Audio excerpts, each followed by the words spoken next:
Oh, hello everyone, and welcome here to Town Hall Heroes, episode number 103. I am in a new home. Things are working. I'm working on getting their voices. Yes! What's up, Duncan Shot? Yo, what's up? They have Hey, the what's up, power dude? of voice.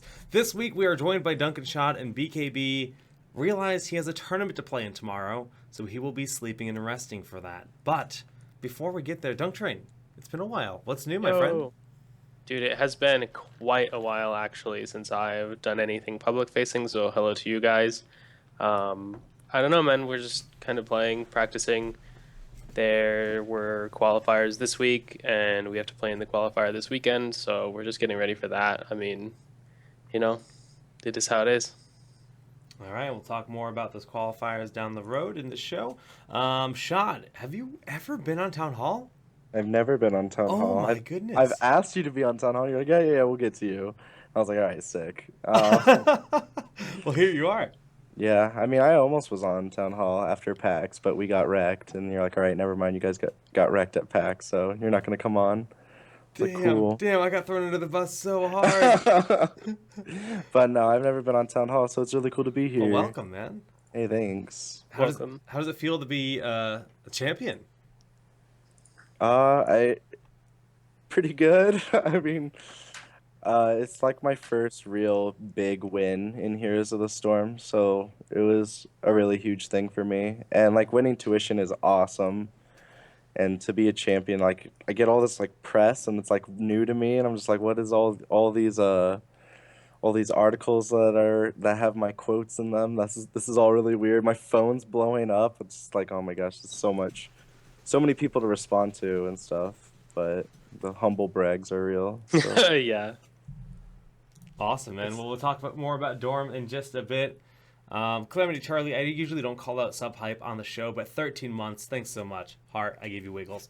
Anyways, getting back into the groove, you'll notice we didn't have a show last week, and it's very, very rare for Town Hall to not have a show. So first and foremost, that's because Dorm was happening. I was traveling. It was right after Korea, so all the players were like dead or jet lagged or like just swarmed with Oh, like some kind of yeah. illness. Oh God, yeah. No one was healthy. And this week we pushed it back to Friday because I was traveling home from Florida from ESPN, and I just bought a house. Like I just signed for a house today with my fiance. Very exciting. We're in a brand new location. The internet seems to be good. The house seems to be good. This is a pseudo setup. Hopefully the mic sounds decent today. I am using my Yeti, and we'll be good with that. But we have a ton to talk about, so let's not delay any further. That title says Blizzard AMA. Did we do a Blizzard AMA? Wasn't there a Blizzard guy on here last time? On like show 99, I think, or something. So it wasn't last one, but it must have been the one before. Or wait, the one I couldn't make it because I was in Korea. Yeah, you guys did have a Blizzard guy on here. This is such an old graphic, man. It's all a blur. Well, I totally didn't update the graphics. So shame on me because again, it's been full on chaotic with everything. But we are going to start out. So disregard the bottom panel if you're watching the VOD or if you're watching live. Disregard that because it's irrelevant. Let's talk about just Dorm and the whole experience. So they brought Dorm back this year. We've talked about it on the show before. They leveled up a lot of the things that exist within Dorm. So they basically went ahead. They built a super sexy website, and in this website, I mean, they've got this thing with the champions now listed in there. You can tells you exactly how you can watch it, whether it be on ESPNU or ESPN2, and they would have Twitch and YouTube for other portions of it. You can check the bracket and compare it to your own fantasy bracket. I don't even know what my final results were. Probably really bad. wait, And Jake, didn't you have us losing in oh, a round I of had you lose a to round? UConn, man. I did. Yeah, hello, Wow. Jake. No faith. BM. Hey, man. Don't hate. Don't hate. And then massive group sections with all the teams that are competing in the group stage, and pretty much team profiles where you can see everything about the best teams in the Of Yeah, tournament. course, dude, he goes couldn't straight to believe the tricky turtles. how much they put on that website. Like even of like the top 32 or 64 teams or whatever, there was so much data available on that website. It was crazy. Yeah, it's truly awesome, and I believe this is all part of. If you guys follow the news, there was they added functionality to replays. They basically added data that was recorded within replays, and they made it open source so that anyone could create a tool like this. So in theory, Hotslog could do exactly this for tournaments. They could say filter all the event data for that one event and populate it in a manner identical to this. And they just did it in a really nice way. This is all fueled by replay data, as far as I understand it. That's really cool, actually. Yeah, it's great for the future of the game, right? Yeah. To think that this could be what we have for the pro scene, absolutely phenomenal for that utility. They should get. I can't wait until drafts actually start getting used in pro games, and then you can replay parse the draft out of the game too. That would be really useful. I feel Because like right it's now gotta it's happen, right? it's so hard to find data on like the drafts that happened, like what order they happened in, and team Yeah. compositions and stuff like that. Like any of the third party sites you use, they're like hit or miss. Team Liquid, Ghosty Yeah. Gamers, like just most of the time they don't have the stuff written down. So if you want to find like a draft of say the Chinese region or something, you have to like skim through a whole VOD of the tournament and try and find like the 4 minute windows where they're drafting. It's like Yeah. so difficult. So actually being able to parse that out of replays would be super valuable. The website though was awesome. Like for us during Heroes of the Dorm for like ASU, I know Michael and I used that website a lot just to figure out like because a lot of the players like we didn't know about. So we used it to like figure out who played what and like what characters people really or what characters teams really prioritize and would pick almost 90% of their games. Like, okay, we'll just ban that then. Like, uh, I mean, just having all that data was extremely helpful. But yeah, like you said, like if they had like a replay system in there where I could like see how high they prioritize certain characters and just to have like the public knowledge of every team's kind of like Yeah, replays of their draft would be huge. just for studying purposes as a commentator to like be like, hey, these are the teams I'm going to be casting.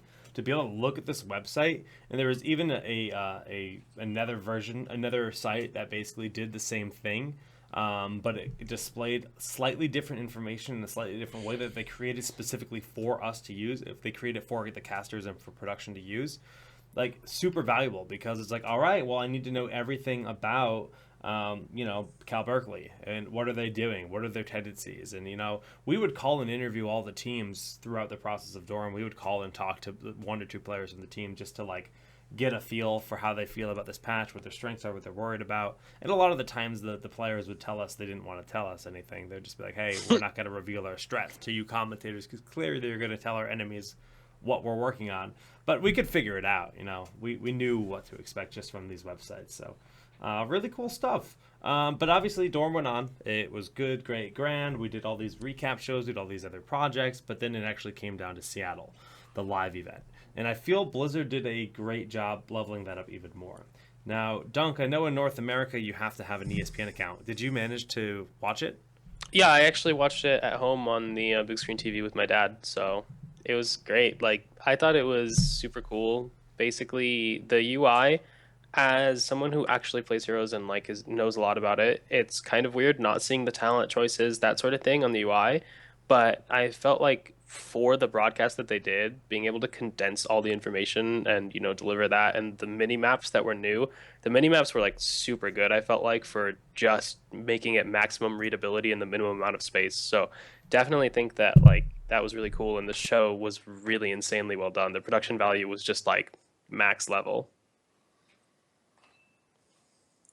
Someone that was actually playing in the event, how was that? I mean, obviously you weren't paying attention to the production value, but how was the atmosphere for you as a player? It was really grand. The atmosphere was intense. Like we got there and like right away they're like taking us to makeup and stuff and they're like, "Oh, we got to get you pictures and stuff." We're like, "Oh my gosh. I just landed. Like I don't want to do all this." But I mean, the production team was super nice. Everyone is like catering to us, which was weird because we're just like I can go get my own food. They're like, "Oh no, it's just around the corner. We got it." And I was like, no, this is weird. Just let me go get my food." Um, but like everyone was super professional, super awesome. The production team did such a good job. Like we were confused on some parts and they just did such a good job of explaining and making us understand what we should expect like on stage and off the stage, even with us like not practicing on stage as like as much as we should.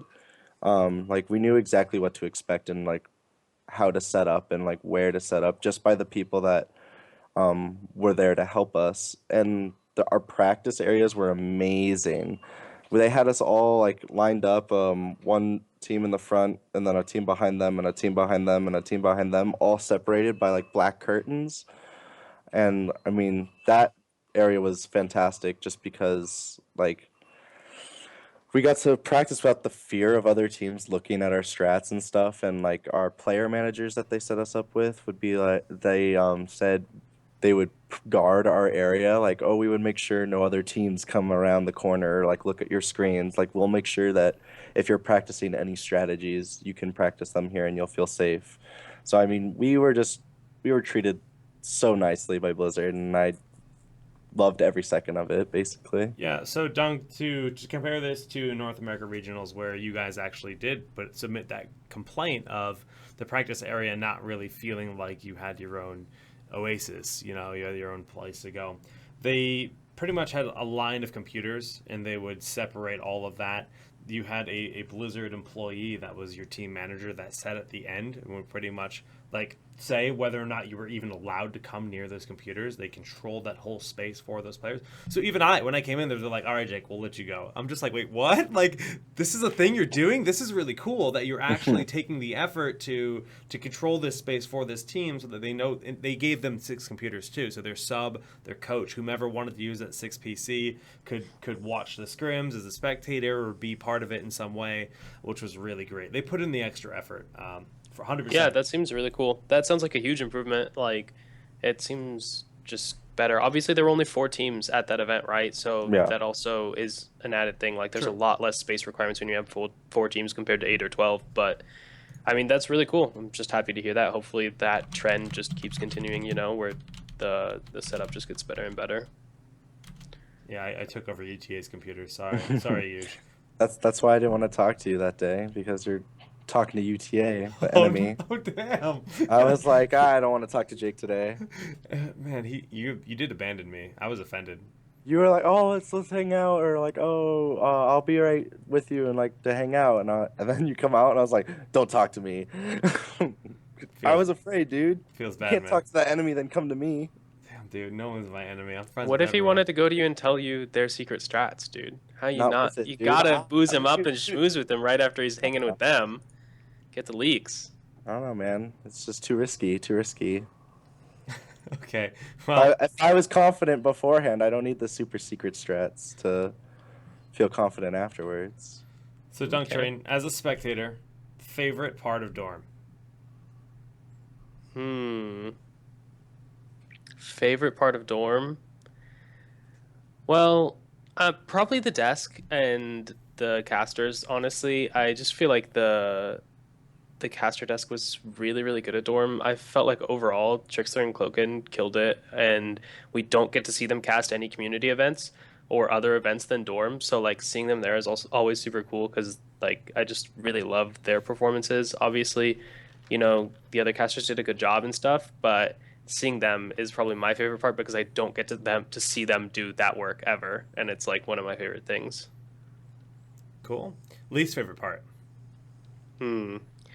Well, least favorite part is probably again the UI. Okay. Just like I understand that it had to be adapted to a TV format, and for that I think it did its job well and it was good, but I don't personally like it. I just accept its necessity and that sort of thing. Cool. All right. Shot as a player, favorite moment. Uh, Probably after I got to hug my mom. That's about it. Like that was the best moment for me by far. Dude, that was an awesome moment. All of it, the whole. I I mean, just it felt so good to just do it for my family and do it for my mom, and to see her like come up crying and hugging me. It was just awesome that I could hug her and just hold her in my arms and just like try to make her stop crying, but I knew it wouldn't work.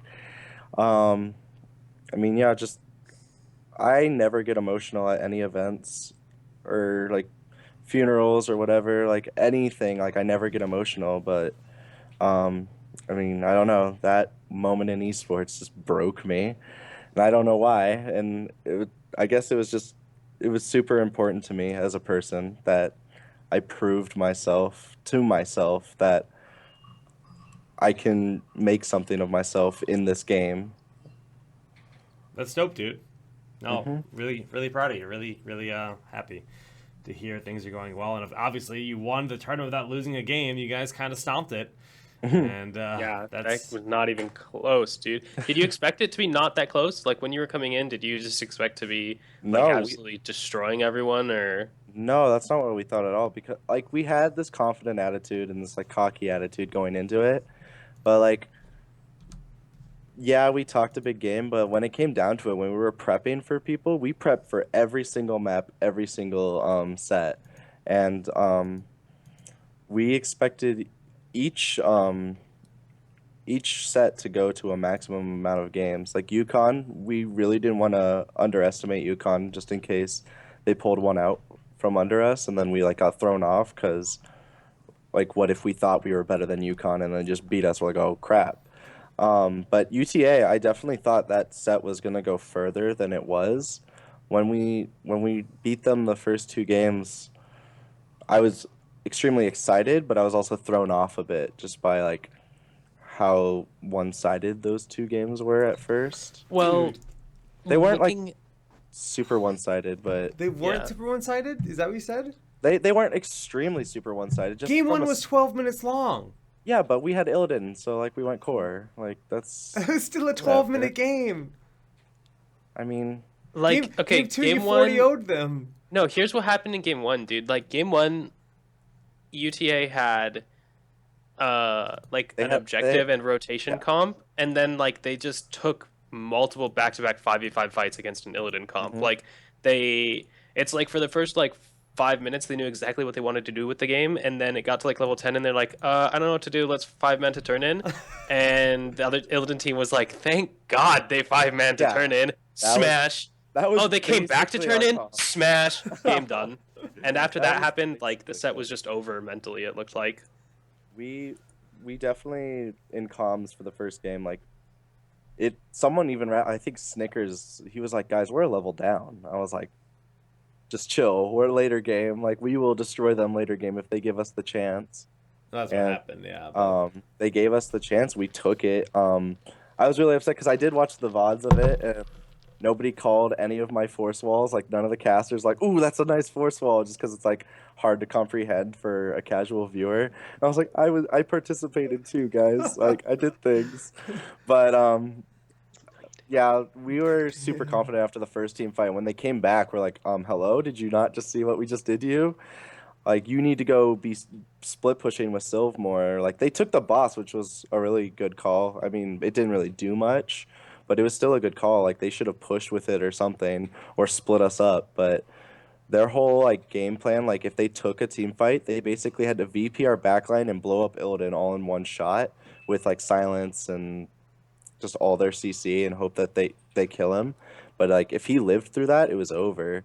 yeah. And that the last fight was they got a really good VP on all of the supporting characters and our one range damage Li Ming, but Illidan and Muradin were able to survive. They were trying to blow up Muradin in that last fight, which was weird. There was a lot of bad focus fire, like a Yeah, lot of really bad focus fire on the side yeah. of UTA.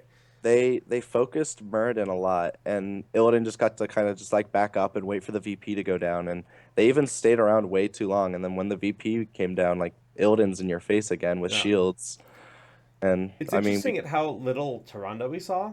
I feel like Tyranda's like was a really highly underused hero in the entire tournament, and she still has great blow up potential. And I don't know. I don't see why she's not used against Illidan more frequently. Like she lands the stun with Hunter's Mark, and Illidan is like dead. I mean, Tyranda's my favorite character, but like if you don't get that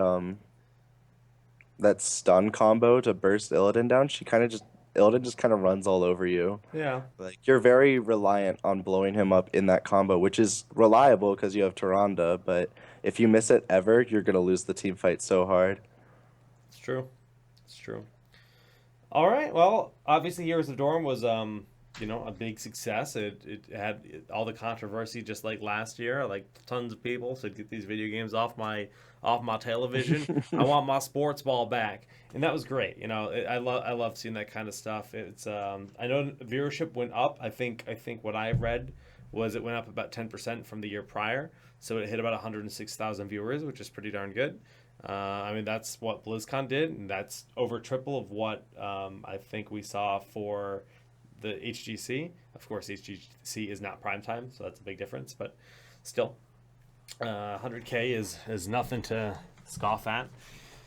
And I hope they do it again. I mean, honestly, Dorm was a really cool experience. I think for everyone involved. From my perspective, I did all kinds of things. I did like VO recaps and stuff for ESPN, which is something I had never done in the past, and it was a cool experience. So a lot of fun. Hope they do it again for sure. Plus, we got to read Infinite Salt on Twitter about people complaining, That was so which much is fun. great. That is amazing, dude. All of the dumb things that people say complaining about it being on ESPN2 for like, it's literally 2 hours. Right. And it's just like, some people are just so close-minded, it's unbelievably hilarious. Yeah, it was pretty funny reading all the salt on Twitter, just because like there are people that just go off, like they're Mhm. yelling at people that are defending it. They're just like, "This isn't a sport. Get these basement dwelling nerds out of my Yeah, dude. television." And then They go someone's in. like, "If you don't understand it, just don't watch it." And then they just like, "No, you don't understand. You." I don't know. It was like, so much It's fun like to you can read change the the back channel, and bro. forth. Change the channel if you hate it so Yeah. much. Like you don't go to the golf channel and get like super Mad that there's pissed golf. that they're golfing. Like just deal with it. Yeah. I don't know. That like the main complaint was video games aren't competitive or whatever enough to be on ESPN. And I was like, you have hot dog eating contests on these ESPN. Dude, Hello? that's intense though. Yeah, like you have to train and like condition yourself for it, Yeah, but but like, is that a sport? Like, yes. okay, all right, Jake. Hot dog eating contest is more of a sport than Smash Brothers Brawl. You heard it here live, Okay, boys. well, I mean, Dang. you'll call out Brawl. I just did. I have no passion for that game. Anyways, let us carry on to the HGC recap where, oh no. That looks awful. The highlight, can I fix it? I'm so smart. So the HGC recap, of course, the Heroes Global Championship. Our Asian overlords have arrived. And, Dunk, I watched as much as I could. Harry Potter Land was great, though. And my fiance and I had scheduled our vacation for that weekend, so but I did catch a bunch of the VODs, but it was, I mean, MVP Black looks like they're on another level, like a level of heroes that I haven't seen yet, and I'm curious as to how you feel about them in particular. Honestly, like, yeah, MVP Black is probably just the best team, clearly. I mean, it's not really close. They put the most time in, and they practice literally infinite, and, Infinite like, practice. their drafts are good, and their players are solid, so, like, they're just, like, not realistically beatable on home turf, especially. Like, they killed it that event. They were absolutely amazing. Not beatable on home turf. How much was the turf of a variable? Like, in terms of player comfort, jet lag, diet, like, how was that for the Westerners? I don't know, like, I think it affects each person differently, but there was not enough time to adjust to the time, I would say. Like, you're still messed up a little bit, but you can't really blame that for your performance, right? Like, it is what it is. People have to deal with that no matter what the situation, every competitive event, etc. Like, somebody's going to have to travel for it, and you have to try and deal with that, and it's hard, man. So, overall, I mean, how would you, how do you feel about the event in general? Like, I mean, what was your experience like? Oh, As a whole? I had an absolute blast. Like, first off, I've been following esports for so long, and like, Korea has been like the dream goal, like going like South Korea is like, oh my god, dude, like Brood War, league, like everything there is just like top tier. So to go there and to like be in the OGN studio, right? And all that legacy surrounds you. It's just a like really amazing experience. I had so much fun and it was so cool to be able to do that and say like, yeah, I went to Korea for esports. Like that's amazing. Um so that was really cool. The stage was awesome. I felt like the like I don't know if you saw Jake, but the stage on the main stage, the booths were like in this Dude, weird that was like the flying V formation. Like Yeah. I've been part of esports for a long time. I've never yeah, seen a That cooler stage. it Like, looked cool. yeah, How did it feel like being in the V formation? Was it weird? dude, it was super weird. Like it's kind of like you don't really realize how much your familiarity with your setup. Like okay, I'm sitting here, my teammate's gonna be here, my other teammate's here. Like Yeah. that's a really big part of like kind of how the team plays, and then Hmm. you just get in that V formation. You're like, whoa, dude, this is kind of weird. Like I can see my friends, like I can see my teammates' screen, like in that Hmm. corner, like ahead instead of like to the side. It was different. I mean, it was really cool and it made for a good stage, so I'm happy with it. Like I don't think it affected anyone's performance. It was just kind of cool. Was it like they put the captain at the front or something, Um, I think that's what they or wanted it to be, but what we did is like our formation is based on a straight line where like I always just sit on the most interior to the stage, and then like it's me, Calf, Arth, K1, Dream, and they wanted you to sit in the same order regardless if you were on the flat desk or the V formation. So we just did it in our normal formation instead of hmm. like trying to put captain in the middle or whatever and switching things up. Okay. so I mean, I really like the formation. It looked cool, it looked but Yeah, amazing, dude. it looked You guys awesome, looked like dude. a Megazord. Like all I could think about was like you definitely. guys are in the Megazord, and like Mm-hmm. so Yeah. let's talk about the opening ceremony just in particular. The whole stage and stuff, the pyrotechnics, all of it was definitely the best thing Heroes has ever seen, like times 10. It was Like badass. I thought the robot arm was kind of corny, but it's still cool at the same Hmm. time. Like look, the fact that it's shooting lasers all over the screen and then it lights the stage on fire. Yeah. It I think was so. really I cool. think we might Dude, have missed the fire. Yeah. uh in the practice the day before the rehearsal or whatever, like the animation was so much worse. So like when we were doing the practicing and we all saw the animation, we were all like nervous, like, oh, is this what it's gonna be tomorrow? Like the not all the lights were set up, like the stage wasn't ready, the animation was like way worse, so we're like, oh no, dude. But then it actually turned up, so we were pretty happy with it. The walking on stage was weird. Like when they had all 12 teams, like we got on stage and then get off stage and get back on stage. Like I was so Dude, worried that was just gonna go disastrously, but somehow it worked out I okay. thought it was disastrous. It took forever. Oh really? It was the longest intro I've ever seen. Mm. And I thought the little intro videos they had with like the captain, so you were like on one frame and then the rest of the team was off to the side. I thought that was like the sexiest thing ever, but I think the opening ceremony is like it's 22 minutes. That's long, man. Yeah, it was Like pretty hard to this was get super through. cool. This was super cool. Yeah. This is all I needed to do. And Dude, then I'm so hyped to have OGN photos oh of yeah, stuff. man. Like, oh yeah. It's like in the when we were taking photos though, the guy taking we had to take probably like 40 photos, right? So it was facing straight ahead in like four different poses and like looking right and looking left and then facing 45 degrees to the left and doing the same thing, then 45 degrees to the right and doing the same thing, right?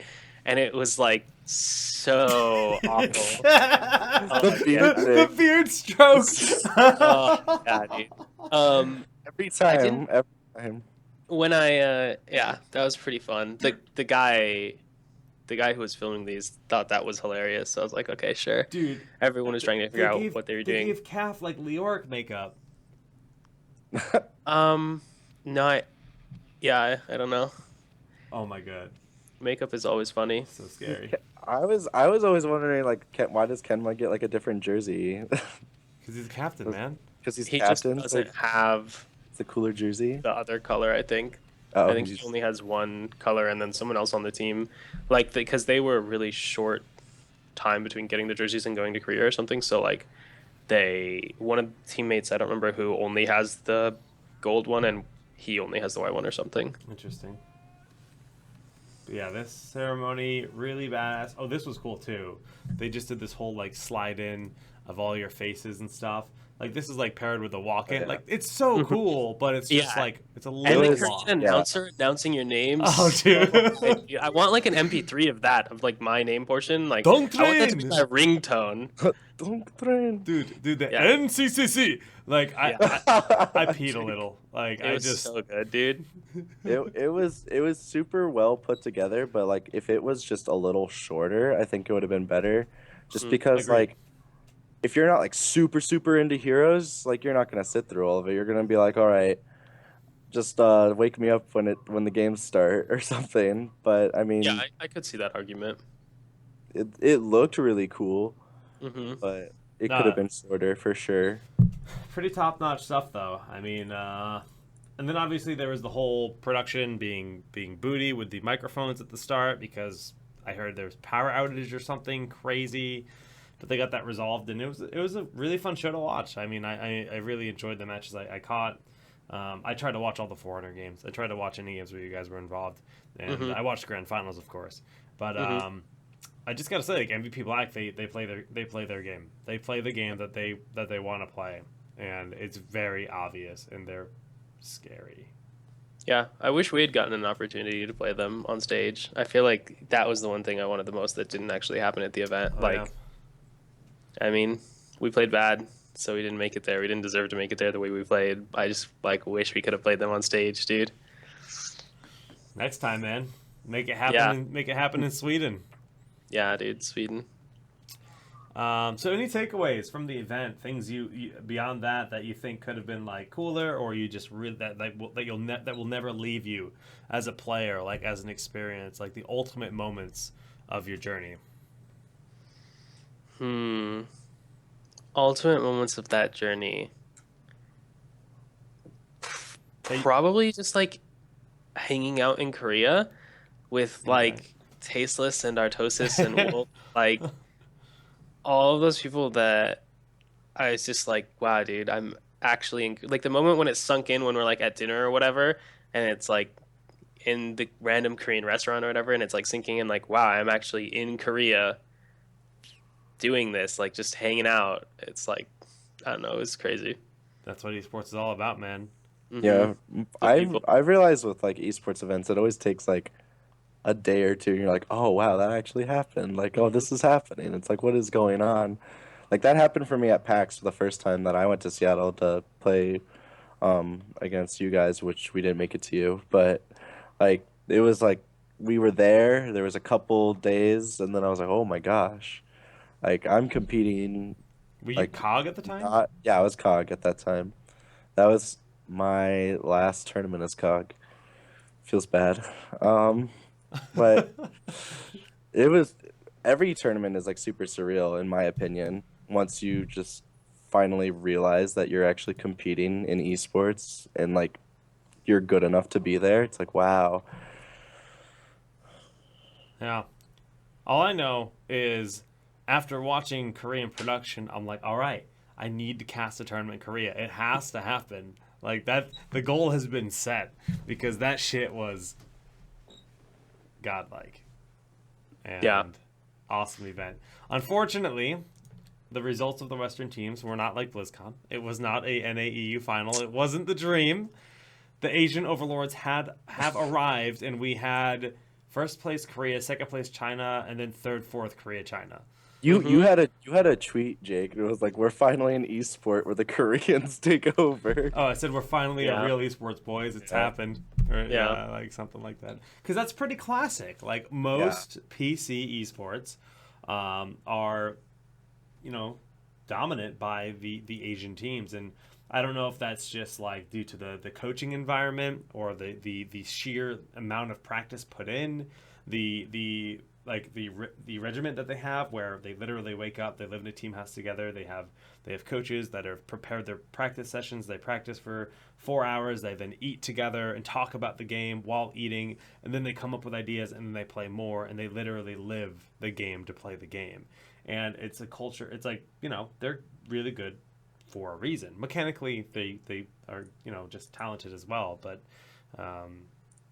that's something we don't have in America. at all. And actually, I feel like one of the things, in my opinion, that's hurting America, and I feel like America's skill has started to decline, is ever since we lost regular competition. Gold League is and Super League are like great, and I really wish we still had Major League or some equivalent to that for North America to create, a match that you can prepare for every week. You're playing against this team on Wednesday night or whatever it is, and you have a conscious goal and a conscious thing that you're consistently preparing for and getting ready for. And I think having that meaningful consistency would do wonders for America and Europe. And I don't know that it's Blizzard that needs to create a league, because I think it's hard to do the whole LCS thing. I think that's a little bit too much of a cost, especially with the return for viewership. But I think an online league would still do fantastic things for the game right now. But that's just my opinion. We'll see. Interesting. Because we looked, the Western teams did not look good compared to the Asian teams. Yeah. An online league might help, or like a in-person league, either or. Like, it might help, but I think like just because this is gonna get into like culture a little bit, but like the Koreans like culture, like they accept gaming more so, and so like we obviously like the professional players and heroes in NA, like they spend a lot of time playing heroes, but like you also are expected to have like somewhat of a social life, or like some way to be healthy and like get out of the game. You can where still do it, man. We could still do it. we could 100% we could, if we had the infrastructure that Koreans have, which we're not there yet. We're not there yet, but there are certainly teams that have made it happen. Like, if you look at Evil Geniuses and Dota, those guys Yeah. have made a legacy for themselves, right? Yeah. They are, they won like $16 million or something. Sure, that's a good bit of motivation. It's like, oh, this is a huge tournament. Like, winning this could actually change our lives, and it has. But I don't know. So, Dunk, what are your opinions on it all? I mean, do you think that there's a big gap, or is it just like MVP Black is that far ahead, or Only MVP Black is actually, super far ahead or whatever. It feels like TNL, E-Star, EDG. those went to game 3 a lot? I know that much, but Yeah, like, I mean, if you look at our EDG set, it was really, really in our favor, except the 2 games we lost were just like single team fight throws, which is the kind of shit that happens. like game 3, and like, so they're not that much better. So it doesn't really strike me as a systemic thing yet. It's just MVP Black looks amazing, and everyone else needs to catch up. Not necessarily a regional thing, I would say. That's good to hear. Shot, from your perspective, would you agree? I mean, yeah, I watched the games. Like, everyone looked relatively close. I could tell that Cloud9 wasn't on their A game, no offense. But, like, I've seen you guys do so much better than you did. And the games were still really close with, like, some of the better teams in each region. And Europe, too, like, they didn't really show up. But the fact that all the games were relatively close, except for the MVP Black games where they kind of just stomped everybody, like, it just means like the top of each region is really, really close to each other, except for MVP Black, which I completely agree with Dunk on that. I mean, as soon as somebody starts practicing as hard as MVP Black, I think they'll start contesting them a little bit. Yeah, we'll see. Interesting thing, when we were playing in Korea, just a funny little tidbit when we were talking about like esports or whatever being so much more accepted there and stuff. Like, one thing we noticed is on the Korean region Battle.net accounts, you'll get a message every hour like, you've been playing for an hour, maybe you should go outside. You've been playing for an hour, maybe you should take a break. Like, they have like that mandatory like notification thing. We just thought that was so funny. We were cracking up.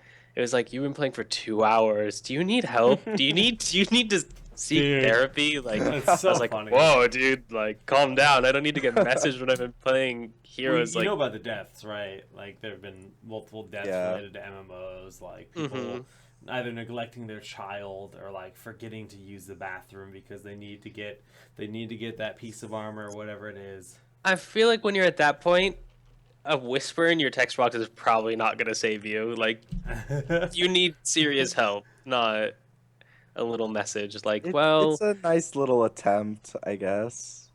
But I mean, it might just be mandatory from like government or I whatever. think it is, yeah. We just thought it was super funny in the practice area. Like practicing for globals, Yeah, like for world globals, which you championship. have to spend It's been hours two and hours. Maybe you hours. should take a break. Oh, you Thanks. don't say. All right, I'll just go take a break from practicing. I'll be right back. Bouncy elf notice, dude. Yeah. Oh, what a disaster. Dunk, did you just see the chat? Yeah, dude. Dude. Yeah, so just Does the way my mustache is right now when I'm smiling, like, and it splits down the middle, you can only see my middle tooth. I think it's really fucking funny. So yes, Dunk Train is missing a tooth, aka his beard has absorbed that tooth. Hmm. Uh, It's not his beautiful. beard, it's his mustache. It's all the same, man. It's all one It's unit. all one body of Mhm. hair. One unit. So yeah, here's Global Championship. Asia showed up. Next championship is going to be in Sweden, so it's on EU's turf. So right now, we had a America's World Championship where America defended their territory and won. Cloud9 went to Korea. Korea won. Is Sweden gonna be like Dig's event? Is like Fnatic gonna rise up and like be like, no, we're Swedish. This is our tournament. Who knows? But that's kind of the current storyline as far as I perceive it, and it'll be really fun to see how the teams do. That would actually be super amusing if it turned out like that. Yeah. Like, that would be hilarious. Yeah, it's entirely within the realms of possibilities at this point. Is it, Jake? Is it in the realms of possibility that EU wins a global? Wait I a mean, minute. I believe, man. I believe in Europe. I do. Okay. Let's talk about You- DreamHack you also, Austin. you also believed in UConn, so Damn, they got top four. I believe from them from the beginning. So true. that's D's. You believed in them to beat us. Like that's. I'm still salty. Yeah, I'm coaching them for next year. I They would have I beat believed in you them if I to get coached them this there. year. I put them through my bracket. I was like, UConn's gonna win. Dan Lee has this easy. Dude, Dan Lee is the man. I love Dan that kid. The whole Lee team. is- They're all wonderful. I love those guys. Two of them live 10 minutes from my new house, so they're now my best friends. Like Oh, we're best friends. Shout Now out. you definitely can't talk to Shot about strategy, dude. Next year. now you're gonna come to me and be like, I'm not even gonna talk to you till the weekend's over. Damn. I'm gonna say hi to you. Well, I guess my weekend's that much better. Let's Wow. talk about DreamHack Austin. Get wrecked, nerd. Mhm. So DreamHack Austin qualifier started this past weekend, and or I guess it was this past week. And before we even talk about it, this is like one of the we've had this discussion on the show multiple times now, and it's like basically my question for you, Dunk, is a patch hit. How desperately do we need tournament servers? Is that like a critical thing we need? Because they're actively patching the game more so than ever, and this is something that they're going to continue to go forward with. And honestly, we're seeing huge improvements on the game. So for the game itself, I think the patch rate and everything is fantastic. But they're also cramming in a lot of tournaments. They're really trying to make these tournaments happen by set dates to meet deadlines for things like DreamHack Summer, because obviously that's based on what I can tell, the whole schedule is designed for it to go into DreamHack Summer. But when things like this happen, it makes it really difficult to practice for an event, I would imagine. Yeah, I mean, it's definitely pretty weird playing an event, even if it's just a qualifier, like the day of a patch. It's pretty silly. But I don't know if a tournament realm would even help that much, given that there's not like a unified tournament. I mean, I guess like the qualifier into regional thing is pretty much like the only thing that matters in NA right now. Like that's kind of sad but true. So those qualifiers and the regionals, like maybe that should be on tournament realm, but still you have the qualifier being played over the course of like a week, and setting that out so that there's a patch like that week is just kind of weird.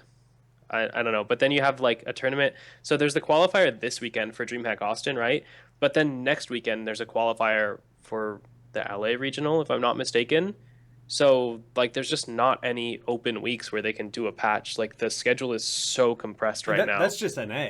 Yeah, Then you have Europe slapped in there as well. Like I yeah. believe DreamHack tours qualifiers this weekend for the friend. I think it's this I have weekend. no clue. Yeah, But yeah, I think that's why BKB is not on the show. He has there's to like play in the literally tours no qualifier. good week to patch where you're not gonna mess with somebody's tournament. So I think tournament realms are really important. Okay. Shot, I'm going to throw this one at you. We have a public test realm. Obviously, Hmm. whenever we talk about a realm, we talk about a server type. This is a resource that costs Blizzard money. It costs them effort and time, everything. Do you think it would be more beneficial for the game to have a tournament realm or a public test realm to test new patches that are on the way? Or do you think that they should just literally give us the stuff raw, test that internally, and give us the tournament realm instead? I mean, it's a tough question to ask. Like, having to choose between a tournament realm and a public test realm. Like, I know a lot of teams, like, if a patch is coming out and they know it's coming out, like, near a tournament, they'll all just start scrimming on the PTR, is the abbreviated version. So, like, they'll just start scrimming on the PTR instead. And, I mean, having a tournament realm would kind of negate that, where you could just be like, okay, it's going to be on the patch that we all know, that we're all used to. Um, but at the same time, like, yeah, it costs money to like come up with these different realms that they have to do. So if you create a tournament realm and take away like a public test realm, that's kind of hurting the non-competitive community that are in the public test realm. That's fair. um, where people would just want to try out the new stuff that's coming out, and they're like, they don't want to wait. They have the public test realm. They have every right to go and try out the new stuff that's coming out. So, I mean, there's no real super like easy fix to that. I mean, I would say it just sucks that patches come out right before tournaments all the time. But like what Dunk said, like you're gonna interrupt something. But I mean, when it's regionals or something, like you would think that they could plan it a little bit better. But I don't think getting rid of the public test realm would help the game at all. So not worth the cost. I don't think it's worth it. But But if they could do both, if they great. could do both, I would 100% accept But it. you, I'd be like, oh my god, yes, please. yeah, okay. Yeah, it's always. I mean, it's just interesting because obviously this is not ideal. Blizzard. I'm sure they are well aware this is not ideal. But what's the solution? Then they're not going to stop patching the game. The game is getting better quickly with these patches. I mean, I couldn't believe the turnaround with this patch. It seemed like they just released that massive update with all the reworks and the Haka launch and all these things, and suddenly Kalthas is like got all the tweaks, and they tweaked down Illidan, and we're gonna get to the patch notes, so we'll hold off on that discussion. But let's talk a little bit about the event itself. Now, I was in the studio at ESPN for a good chunk of this, and I only caught a handful of the games. I actually had the pleasure of watching the new Gale Force. You know, I think they look pretty strong, honestly, considering how young they are as a team. And the new 2 arc. I actually think that's the match I watched first. But I think there was a lot of surprising things when I looked at the bracket. And usually I try to watch all the games, but just pardon me for this because I am literally been traveling and moved into a house this week. So bring me up to speed. So Cloud, let's talk about your bracket. We're gonna go straight into the playoff section, Dunk. And you guys dropped a game to Gus or Bust. Let's talk about that series. Like, how's that team looking? I mean, it's a new squad, somewhat. They lost Thompson. I don't really remember what. They lost Tomster and replaced him with Equinox. Yeah. That's right. I don't remember the set really though. Like I don't remember what the game we lost was, like draft wise or map, and what we Okay. were running. Like I honestly, No, that's fair. What about the tempo? they seemed fine. Tempo, we got just destroyed by the Hawk. KT Dahaka. It felt like 2 heroes that we had no experience with. So yeah. And so that's just kind of like the patch woes, right? Dahaka, Urho. I heard he was doing some great stuff. I heard he was There's playing. some of that, but Urho also played amazingly Yeah, I heard and he played like a improved monster. Tempo's shot calling so much by being on that team. So definitely props for that. They are much better. Like they were definitely in a slump. Like their status was looking really questionable around the time, like right before Korea, when Blaze beat Naventic and like Tempo was even further down. Like they didn't look very good, and now it looks like Tempo was like much better than before, so that was cool. But we just got absolutely rolled by KT Dahaka, honestly. I feel like having Tomster has got to be a big upgrade for that team as well. I mean, Tomster in the front line, um, he's a talented player. He's a very talented player, young player, but he seems to have like a huge drive to get better. And like for first impressions, when I met Tomster, I was like, this kid just wants to be the best. Like that's all this kid cares about, and that's really cool. So I don't know. I'm pumped to see what they can do moving forward. So for you, obviously this means Tempo Storm has qualified for the event because they made it to top two, and this means that you will have another chance, right? There's another qualifier. How does that work? Yep. There's a qualifier on Saturday and Sunday.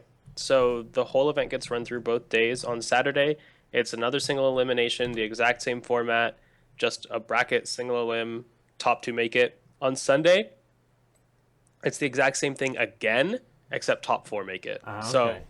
it's basically just like a series of single eliminations, which I don't really like a whole tournament being single elimination for a qualifier. Like at least the last one, I feel like kind of needs to be double elim because seeding determines everything when it's a Yeah. single elim tournament, especially open entry. I feel like the seventh and eighth slots at least are just really wide open in North America. And seeding is basically going to decide which two teams make it, honestly, because the fifth, sixth teams that don't make it will probably be like much better than the seven, eight teams that make it. Except you don't know. It's like the teams that could have made it, in the seven, eight slots. If they end up in the same bracket as the five, six, like they'll get crushed. If that makes sense. Yeah, that does make sense. Okay. All right. So how much of this tournament did you catch yourself? For me, Yeah, how much did you watch? uh, I didn't get to catch very much. I saw Gale Force versus an Aventic. That was a pretty good set. I tuned in because my ASU boys are on Gale Force now. I didn't really get to catch much of it just because like I'm really busy right now and I'm going all over the place. Um, but the Gale Force set was with an Aventic was super close, and I was really surprised actually just because of how new Gale Force's roster is. Um, I hope that they can continue doing as well as they did that one night. But really, I think with that roster that Gale Force has, it's going to be a matter of consistency. Like they might have had like I think this might have been like a breakout performance for them, but it's a matter of keeping that tempo that they have. Um, Yeah. and I did watch actually the Cloud9 versus Tempo set. Yeah, Urho played out of his mind. It was amazing. And I honestly didn't know that KT was so good any like with this new patch. And I saw that teams were taking KT and I saw like tweets going on like KT's so broken, first pick KT for rest of the tournament.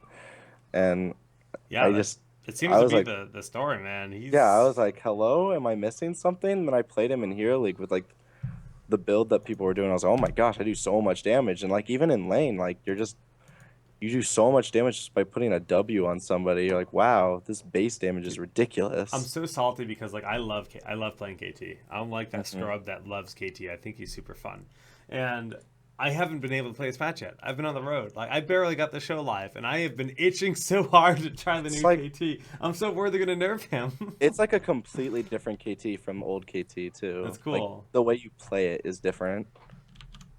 That's actually really interesting. Like in a good way, No, or it's just different. Like old KT was more of like a hit and run type. Like you put your bombs out and you run away. Um, or like just throw out all your spells and like sit there and hope to God that you don't die in the time that your abilities come back up. Right. The new KT is more kind of active. Like you put bombs on people, you have to auto attack. Even though mages auto attacks kind of suck, like the level 16 talent, the auto attack talent is really really good. So like you have to Yeah. weave in auto attacks, and I mean the new KT has like an emphasis on hitting your stun more, in my opinion. Like you have to hit your stun in order to be asset to your team. Well, we'll talk a little bit more about KT when we get to our patch discussion in just Yeah, a yeah, bit. yeah. But so just back on the topic, we were talking about Naventic versus Gale Force. I personally Set. did not catch the set. I'm going to watch it this weekend. But Gale Force, this is a new squad. I mean, Akaface, Michael Udall, excuse me, and Rafflecopter of Tennessee in Heroes of the Dorm. Of course, Raffle, formerly, he was Blaze? Yeah, Yeah, who's on but yeah, Blaze? there's been so many roster swaps I get a little confused. He was Blaze, and then when he got replaced, he decided to step back, just focus on Durham.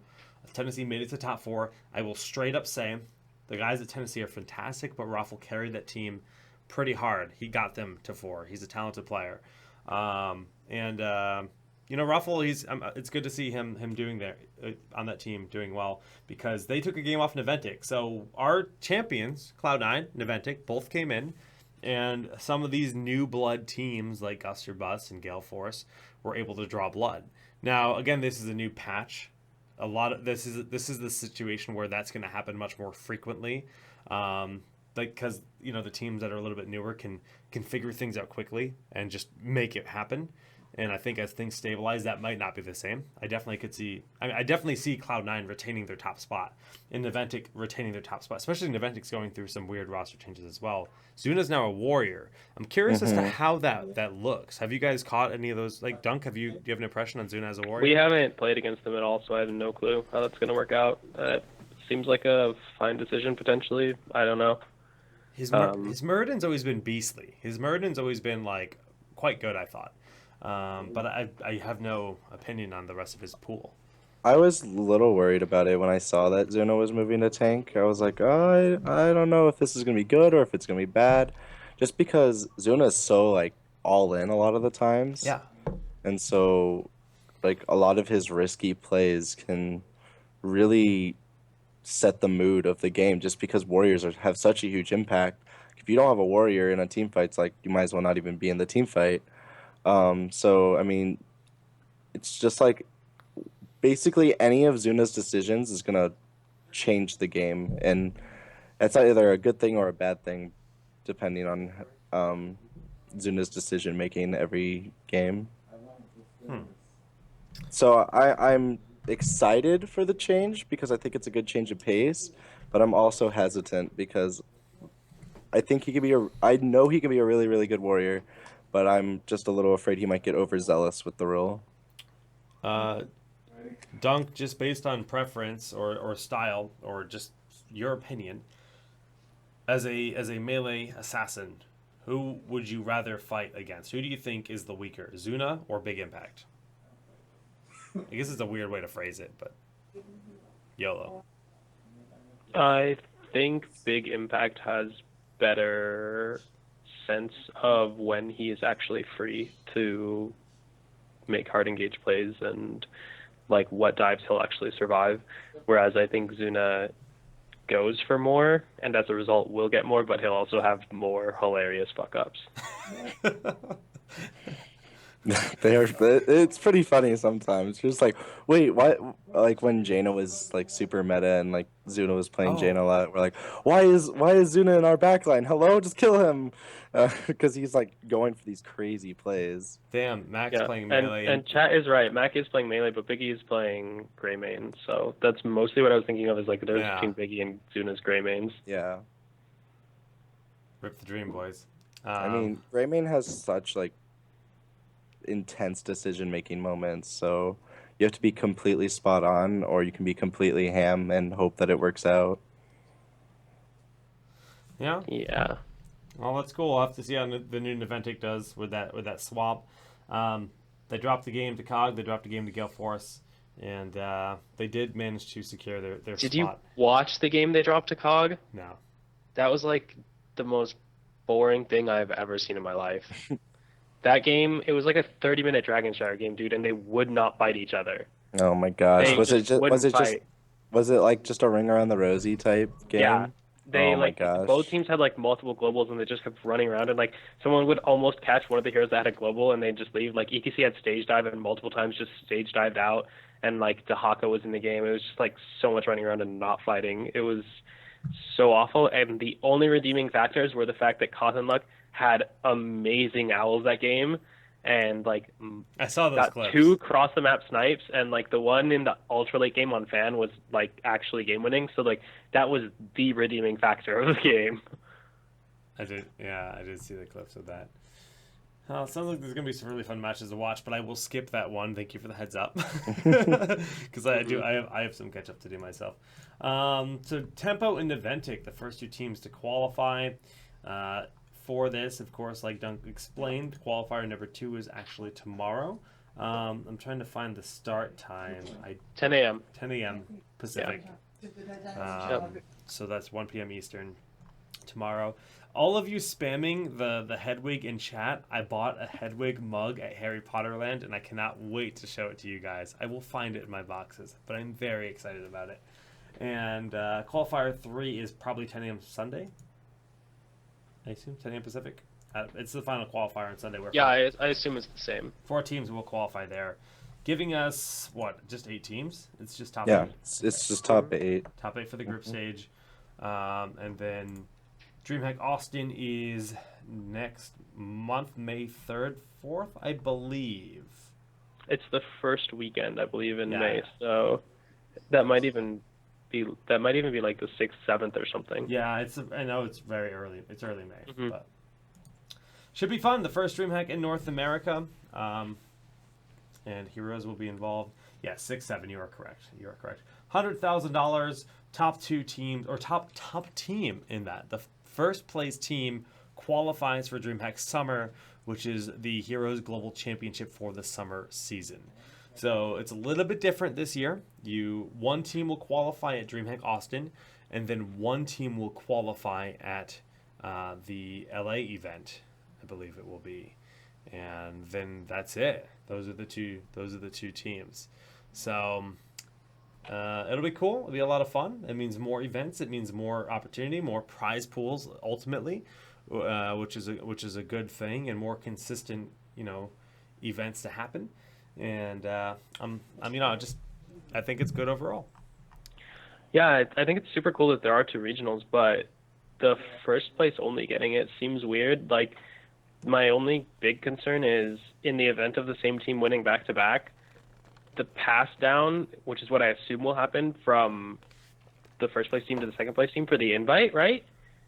Should that, like, what if 2 different teams get second?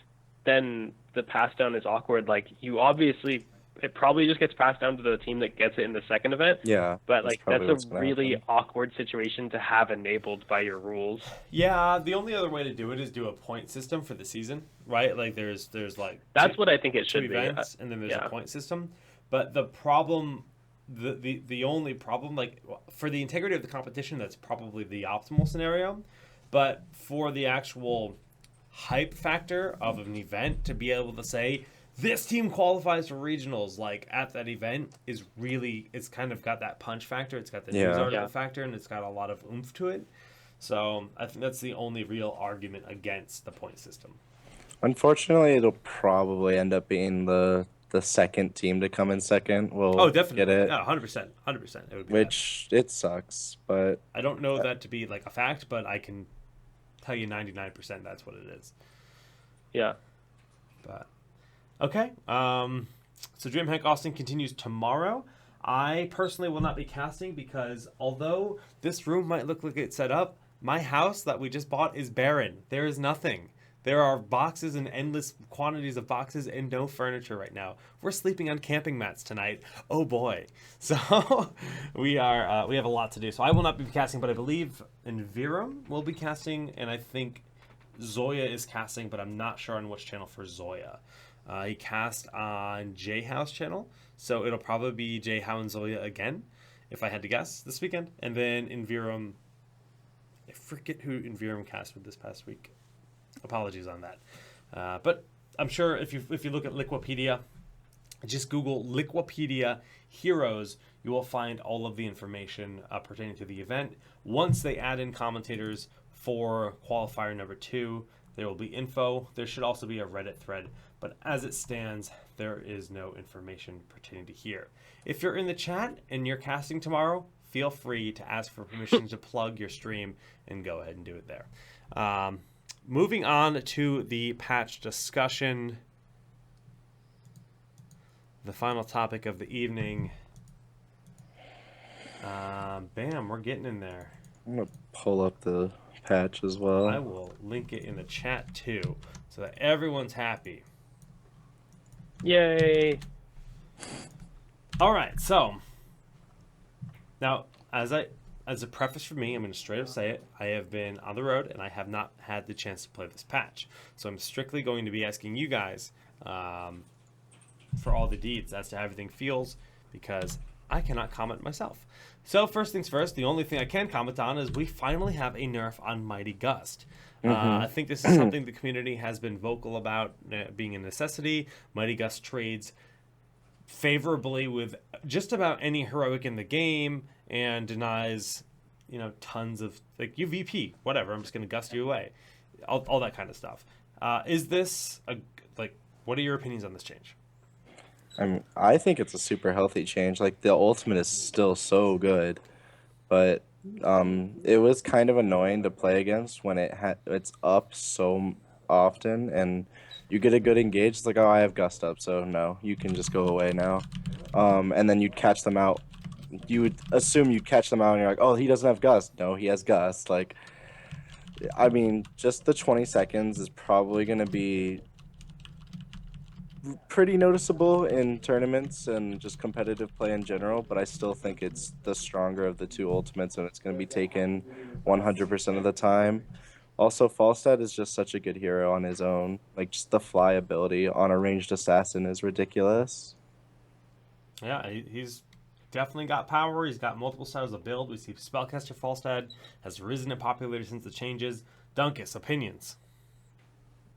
I think it's a super healthy change, honestly. I mean, it's not like a change that it doesn't bring any mechanics to the game, or it's not interesting, so there's not really much you can talk about it in that perspective. It's just like it needed to be changed, honestly. Well, it was really oppressive. I guess what I'm trying to get at is, like, is this too much? Is it not enough? Is it perfect? Is it the money number? Like, where does this cooldown sit? Because you compare the 60-second cooldown to a lot of other heroics that have a similar level of control, whether it be Maw or VP or whatever, and it interacts in a different way, but it still provides a similar resource for hard engage or disengage, and it's still significantly lower cooldown, right?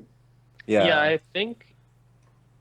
I honestly feel like it could be longer just because of how strong Falstad is right now, but it's interesting to talk about because for a while nobody picked Gust. Right. Even when they were playing Falstad, because Falstad wasn't a hero without Hinterland Blast, aka Shock and Awe. But that's not the case at all anymore. But now they've basically buffed Falstad so much that he does insane damage without needing a damage ult, and that makes Mighty Gust insane.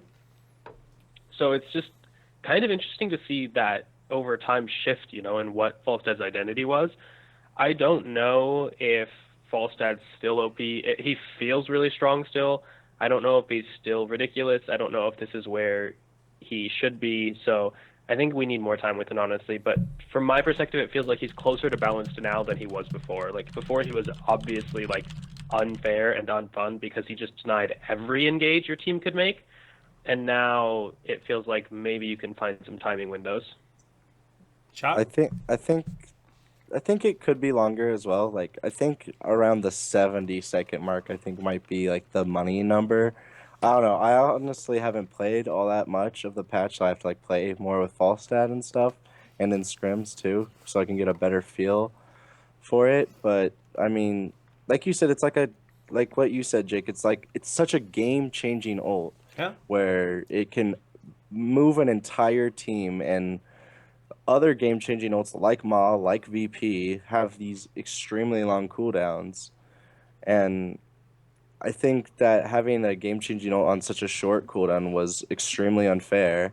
And since Falstead's just really annoying to deal with anyway, without before level 10, like him just being everywhere and ganking you with Fly, uh, it like Gust needed to be changed for sure. Um, I think that they should also probably reduce the cooldown of not Shock and Awe, Hinterland's Hinterland's Blast. Blast. Yeah. You can call it Just Shock and because. Awe here. This is a safe bubble for All Shock and right, Awe. Okay, okay, Shot? Shock. All Mhm. right, OG Alpha players, Shock and Awe. But so like, I'm just gonna call it Shock and Awe now. I'm sorry, but like Shock and Awe's cooldown went up so drastically. Like, they made a 2-minute cooldown. Like, no one. That's way too long to be without an ultimate. Even if you take like battle momentum or something, it's still way too long, and it's like not even worth it. Even though like, yeah, you can get a pick, but I mean, It- then you can't get a pick for another 2 minutes. It's So, funny, like how much I see Hinterland's Blast picked up on in quick match. Like Mhm. it's like an astronomical rate, even with 40-second gust, and it gets a lot of kills. It gets a lot of kills every 2 minutes, right? Every It's 2 like minutes. it's like you know, and 2 it's minutes like is a long so time in a every book, though. other team fight, like if you hit it, it has value. Yeah, like And if you're playing in quick match, you'll see like a team fight will happen, and your team will get like wiped, and like Falstead, where was your ult? He's like, oh, it's still on another right. 30-second So cooldown, that's the guys. inherent problem is just the pacing of heroes. 2-minute cooldowns are really hard to make them effective, and I totally stand by their game design philosophy of wanting that to feel like this super mega powerful ability. But it's like at the end of the day, it's just like you need to have a heroic for every team fight to get that true power, and it just feels like it'll never be the equal to the effectiveness of Gust because of the cooldown difference. Like if they had a similar cooldown and a similar impact, like damage versus control, I think you would see huge variety in what is picked. But I just think the sheer fact that it's such a long cooldown, we're never going to see it in competitive.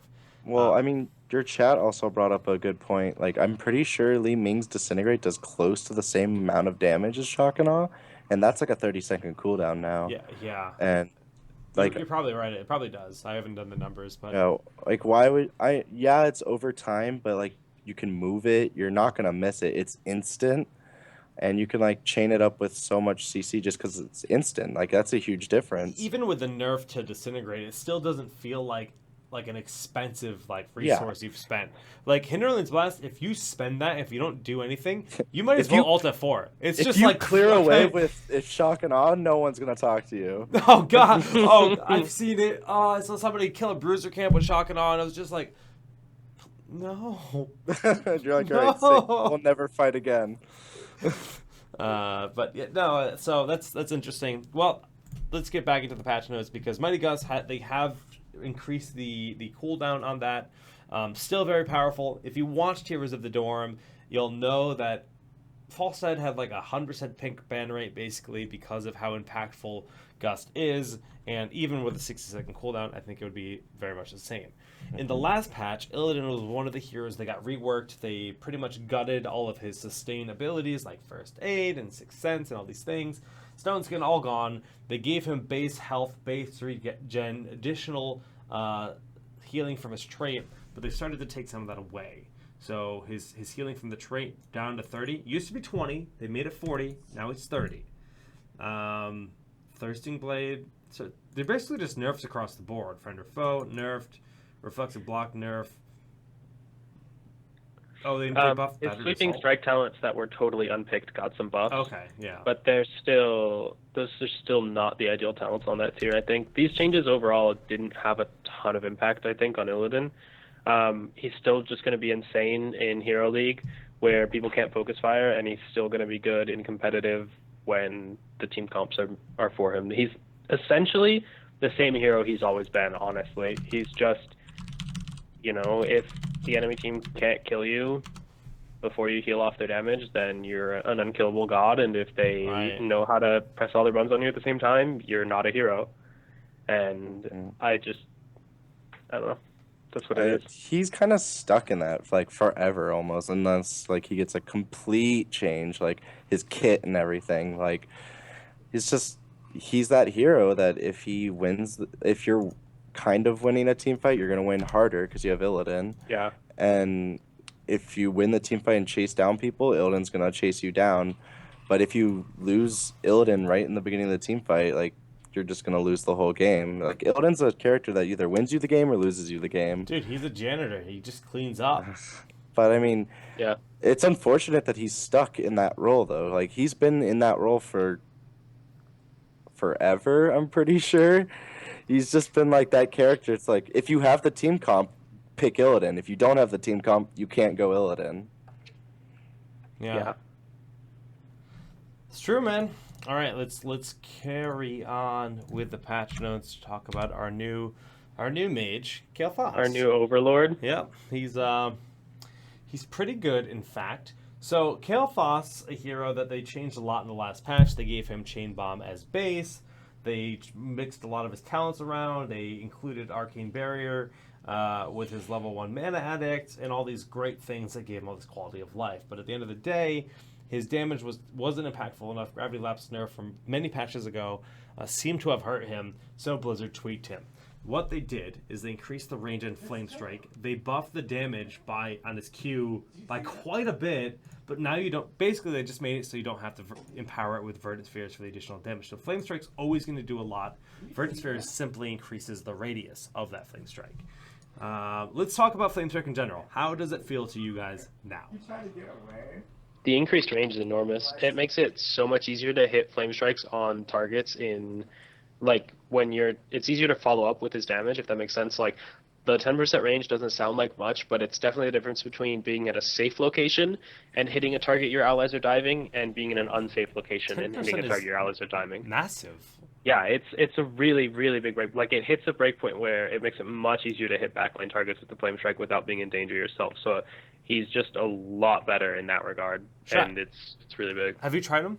Have you? I tried him a few games. I'm still messing around with him.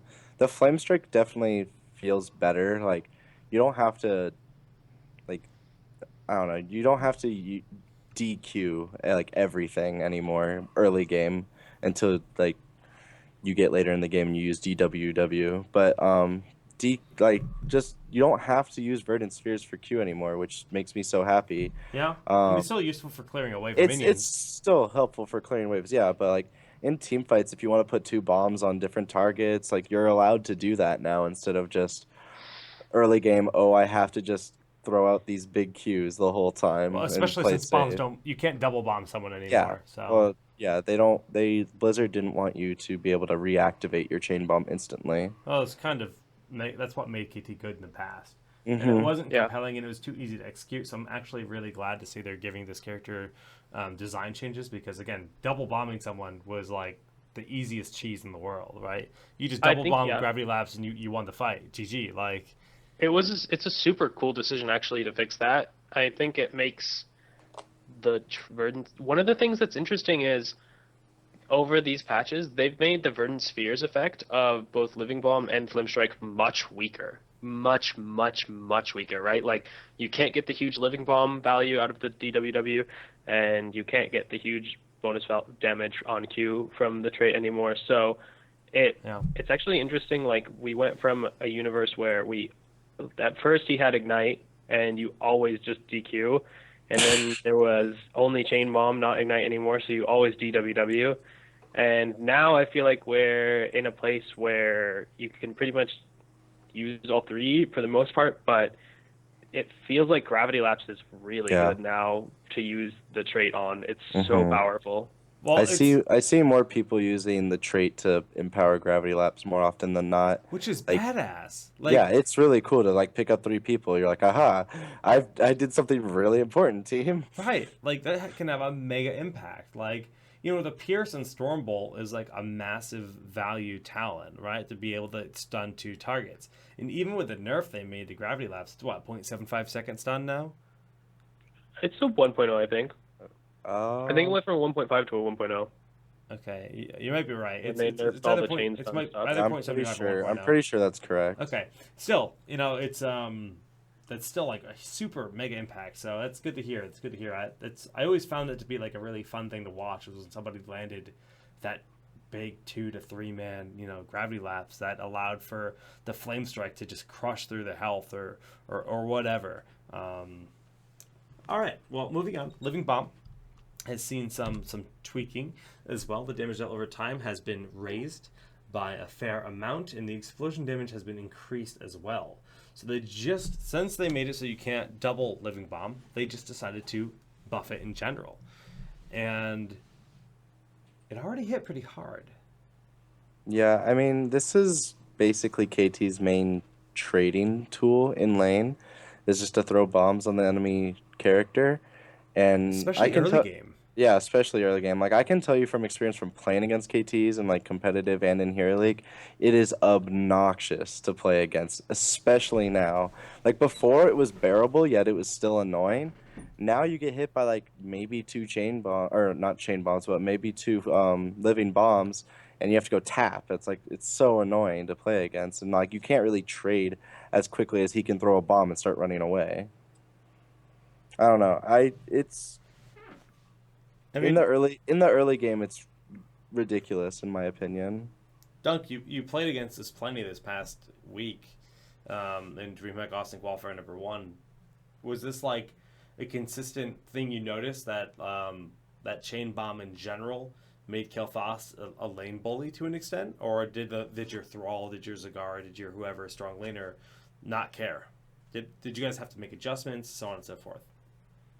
I don't think we really noticed the laning situation very much, but Okay, I don't recall whether he was ever a solo laner. It was more so his impact in the four-man rotate, just how much damage he added to the kill target, while also providing, additional CC. It felt makes really sense. impactful. It'll be interesting to see where it goes because I can definitely see that perspective of him being just a monster to have to deal with in lane. I mean, in lane, like if he's going up against a Zagara or a Thrall or Oh, something, they're gonna like win. They're gonna win. Zagara and Thrall is not gonna have a Yeah, problem. I'm talking about like the Falstad laners and yeah. stuff like that. They're gonna get wrecked by him. Interesting. Okay, well, obviously they buffed. We're talking about his two basic abilities now receiving big tweaks that improve both of them. And this Yeah. is a hero that was, in the past of its life, very popular. He did fall off in this most recent patch, would be prior to this, but now we're seeing these other tweaks. Gravity Lapse also getting buffed. The cooldown has been reduced by 1 second, not the biggest of deals, but still nice. The mana cost gone down just a bit. The another win talent after hitting the enemy hero. Okay, whatever. And then, That's what I was. I was like, all right, cool. yeah, Like, hello. and then Gravity Crush, the bonus damage up a bit. Gravity Crush is basically, it's like having Hunter's Mark, except only for Kel'Thas. I mean, And they made, since it's just him rather than like universal for your team, they buffed it a little bit, and I think that's a fine change. But my question, it's so good. it is good, but my question for you guys is how is Kel'Thas being built? How are players playing this hero in this patch? Um, I the only talents that I know that people are picking for sure right now are basically the 7 talent that's the mark, and 16 talent that makes your auto attacks do triple damage. I think if you just look at the numbers on people who have living bombs on them, basically the living bomb someone in auto attack like 2 times for half their health is just insanity. Yeah. I mean, you see it like, and you could see it in the games played against Cloud9 like this week, this last qualifier. Like, you throw CC on a tank and just let KT like auto him down, and the tank just gets chunked so hard. It's ridiculous how fast like a health pool of a Muradin will just drop from a KT combo now. It's really insane. And like in the qualifier was Gravity Crush and Sun King's Fury taken. And I don't think he was played multiple games, I think, and it was the same thing every time. Like you didn't really see any variance in the builds. So that's Hmm. probably going to become the more cookie cutter type of build. until someone finds something else that's really, really strong. It's interesting that I mean it's just so different, right? I mean it's not at all what KT ever was, so that's cool. I'm excited to try it out myself. So where does KT sit? Is he like top tier now, like in this current build, based on like 3 days of opinion? Some people would argue he's going to be first pick, first ban, just because of his damage output and like how did He's always been one of the only ranged assassins in the game, if not the only ranged assassin in the game that has a true stun. yeah. Like Um, Raynor has a knockback, but and at 16 it becomes a stun if you take that it's a talent. talent though, right? That's yeah. Yeah. Um, I mean, KT just has a lot going for him. He's unfortunately one of those heroes as well. It's like he's either going to be completely broken, quote unquote, or completely worthless. I Like that's think where he that's yeah. I think you're that's where right. he kind of stands in the recent patches, in my opinion. Dunk might disagree, but um, I mean, I see him gonna being banned a lot in the upcoming qualifiers, just because people don't know how to deal with it yet, so they don't want to deal with it. I'm not going to ask Dunk to give us the super secret strats that Cloud9's invented to deal with KT, but where do you think he sits as a hero? I think he's super good. I try to pick him every single game in Hero League. Like, he just feels like one of those heroes that you can decide the fate of the game with, for the most part. All right. Well, KT, pretty darn good. Keep your eyes up for him, but his mage sister, Li Ming, has finally started to get knocked down a bit. She has seen changes in the past, but it seems like Blizzard has acknowledged her win rate. If you guys look at all the stats, she has had a insanely high 100% pick ban rate, just about in competitive, and an insanely high win rate. Yeah. So they nerfed dominance by a bit. Good change. Dominance is very strong, especially for the E build. They nerfed arcane board or by 10% overall. That's big. But the Well, cooldown's they gone down. reduced the cooldown. Yeah. Like, I actually like this change a lot because I didn't like the interaction of like a random W at max range hitting you like over a wall or from fog. It felt unfair, right?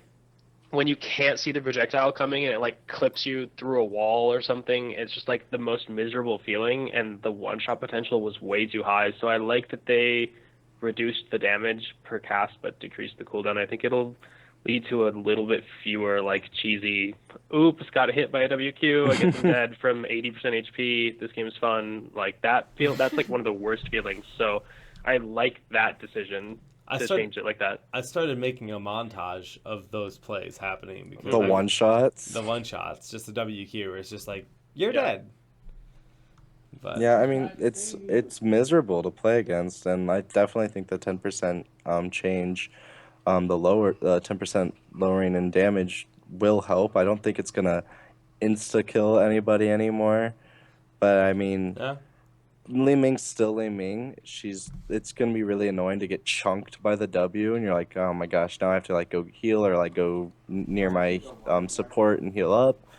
But I mean, I'm just glad that they're tweaking her a little bit because she was too strong, in my opinion, and I don't think this hurts her completely, especially with the cooldown decrease by 2 seconds. you know what I like Yeah. the most about this change, this patch in general for Li Ming, is the fact that they pretty much left her skill shots alone. Like, sure, they made her W like a little bit of a less, just high risk, high reward kind of deal. It's just like more of a consistent. It's going to do a lot of damage, but you can do it a little bit more often, right? It just feels like a normal skill shot. They didn't touch arcane missiles at all, but her E build, the whole battle mage Li Ming, Yeah. which felt insanely easy to execute, like Li Ming. I look at it as a hero that should have a really high skill ceiling. Like she should. That's my opinion of her. They nerfed her E build in every way. Calamity, less area effect, illusionist, only activated when you take 20% of your health instead of 15% of your health, and then they nerfed the dominance as well. So E building just got squashed a lot, which is it's still good probably, just harder to do, and that's a good thing. Yeah, I'm totally fine with all the changes she saw. build wasn't even like my favorite build. I honestly love the Q build glass cannon type Yeah. deal. Me too, but a Like lot of that was my favorite build, but oftentimes in like I know Rafflecopter really likes E build. Like we scrimmed him at Heroes of the Dorm, his Tennessee team, and he was like, "Why'd you go Q build?" I was like, "Cause it's good in this situation." He's like, "Always E build." I was like, "Okay, calm down." there are But definitely players that would tell you that because that's their mhm, preference of of style, and e-build does have a crazy kind of like almost Illidan like impact. yeah. Well, it's like yeah, like almost exactly like Illidan. Like you either win the fight super hard or you just die. And you're like, "Oh, okay." Exactly. Yeah. So, and the disintegrate change, we already talked about that a bit. I think it's good. Disintegrates when you have a heroic that people are commonly using to push a lane. It's like all right, we could probably nerf it a little bit. Like, That Aether Walker clear. no, people would just Yeah. disintegrate lanes. They would just literally Oh, spend oh, disintegrating right. We're lanes. talking about Like I've disintegrate. seen that in many pro matches, where they're Oh just like, yeah, "Well, we need to rotate. I'm not going to need this for the next 20 seconds. Let's clear the lane and move." Right? I mean, it's not Yeah. a bad thing to do. Just 20 seconds is so like I mean minuscule. that's like rotating from bottom lane of curse to top. Like, Yeah. So I mean Yeah. bumping it up to 30 seconds is definitely like it doesn't hurt her really. I mean, yeah, it hurts her a little bit, but like you won't see Li Ming's going to go clear wave as much anymore. she still has resets, so it's like Yeah. whatever. Like, it's not like it even hurts her team fight. Yeah, I don't feel like that change is like super impactful. I Yeah. think you're still gonna actually clear waves with it in the exact same situations you were before, Probably. Yeah. honestly. Like it's like I used to clear waves with Nova's 60-second cooldown ult. It's just like Oh, if something true. needs if it needs to get done, like if you're on a hero that does not have the tools to clear waves, like wave management is like the number one important thing in the game basically, outside of actually team fighting. So In you're every gonna moment do of what it. needs to be done. P strike.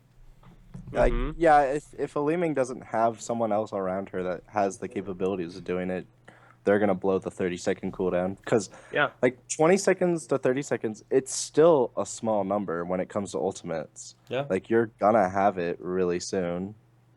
And even if you don't, like if you're going like Q build, and you just get a pick with CC into all of your damage, you have your ult again, like right away. So I mean, her disintegrate is up so often. I don't think the 10-second cooldown hurts her. All right. Thrall, Sundering. They nerfed the stun duration down to 1.25 seconds. Still the largest area stun in the entire game by a large margin. They just nerfed the duration briefly. Thrall has had an insanely high pick rate, an insanely high win rate. Is this a good change? Where does it sit? Dunk. Cool. Like I honestly, it's just such a marginal change. It literally doesn't change anything about Thrall, other than like, yeah, he's weaker. You can literally say he is a weaker hero. He got nerfed, but it doesn't change any of the fundamental like reasons that he's insane. It's just like it's like a 12-layer cake, and they like took off the icing from the top layer. You're like, okay. Why would you do that? I mean, you're Jake, It's it's a just not. metaphor. It's Calm not that down. impact. It's metaphor. Calm down, Jake. It's not that impactful, is what I'm I saying. was really upset. You have delicious, tasty things in between all the layers. You don't really need the extra sugar on top, do you? Yes. Jake does. All right. Well, They call me diabetes for a reason. Oh my gosh. All right. Thrall change. Good, great, grand, whatever. It doesn't change much. Tychus. They're trying to make him more of a tank ranged assassin. They buffed his health again. It's even higher. His health regen is even higher. Like, these are sizable changes. The attack bonus per stack has been decreased, which is a lot. And then the maximum number of stacks has been increased. I think I've talked to a lot of people about Tychus, especially since they reworked him, just to get a lot of people's opinions. And pretty much what the consistent consensus is the way he does damage sustained, and the survivability of the hero, and the fact that just kind of like just kind of like dies, even like, and he doesn't do enough damage. It's just his kit makes him bad, essentially. And even with this increased health, I'm not sure it's enough, but I'm curious what you guys think.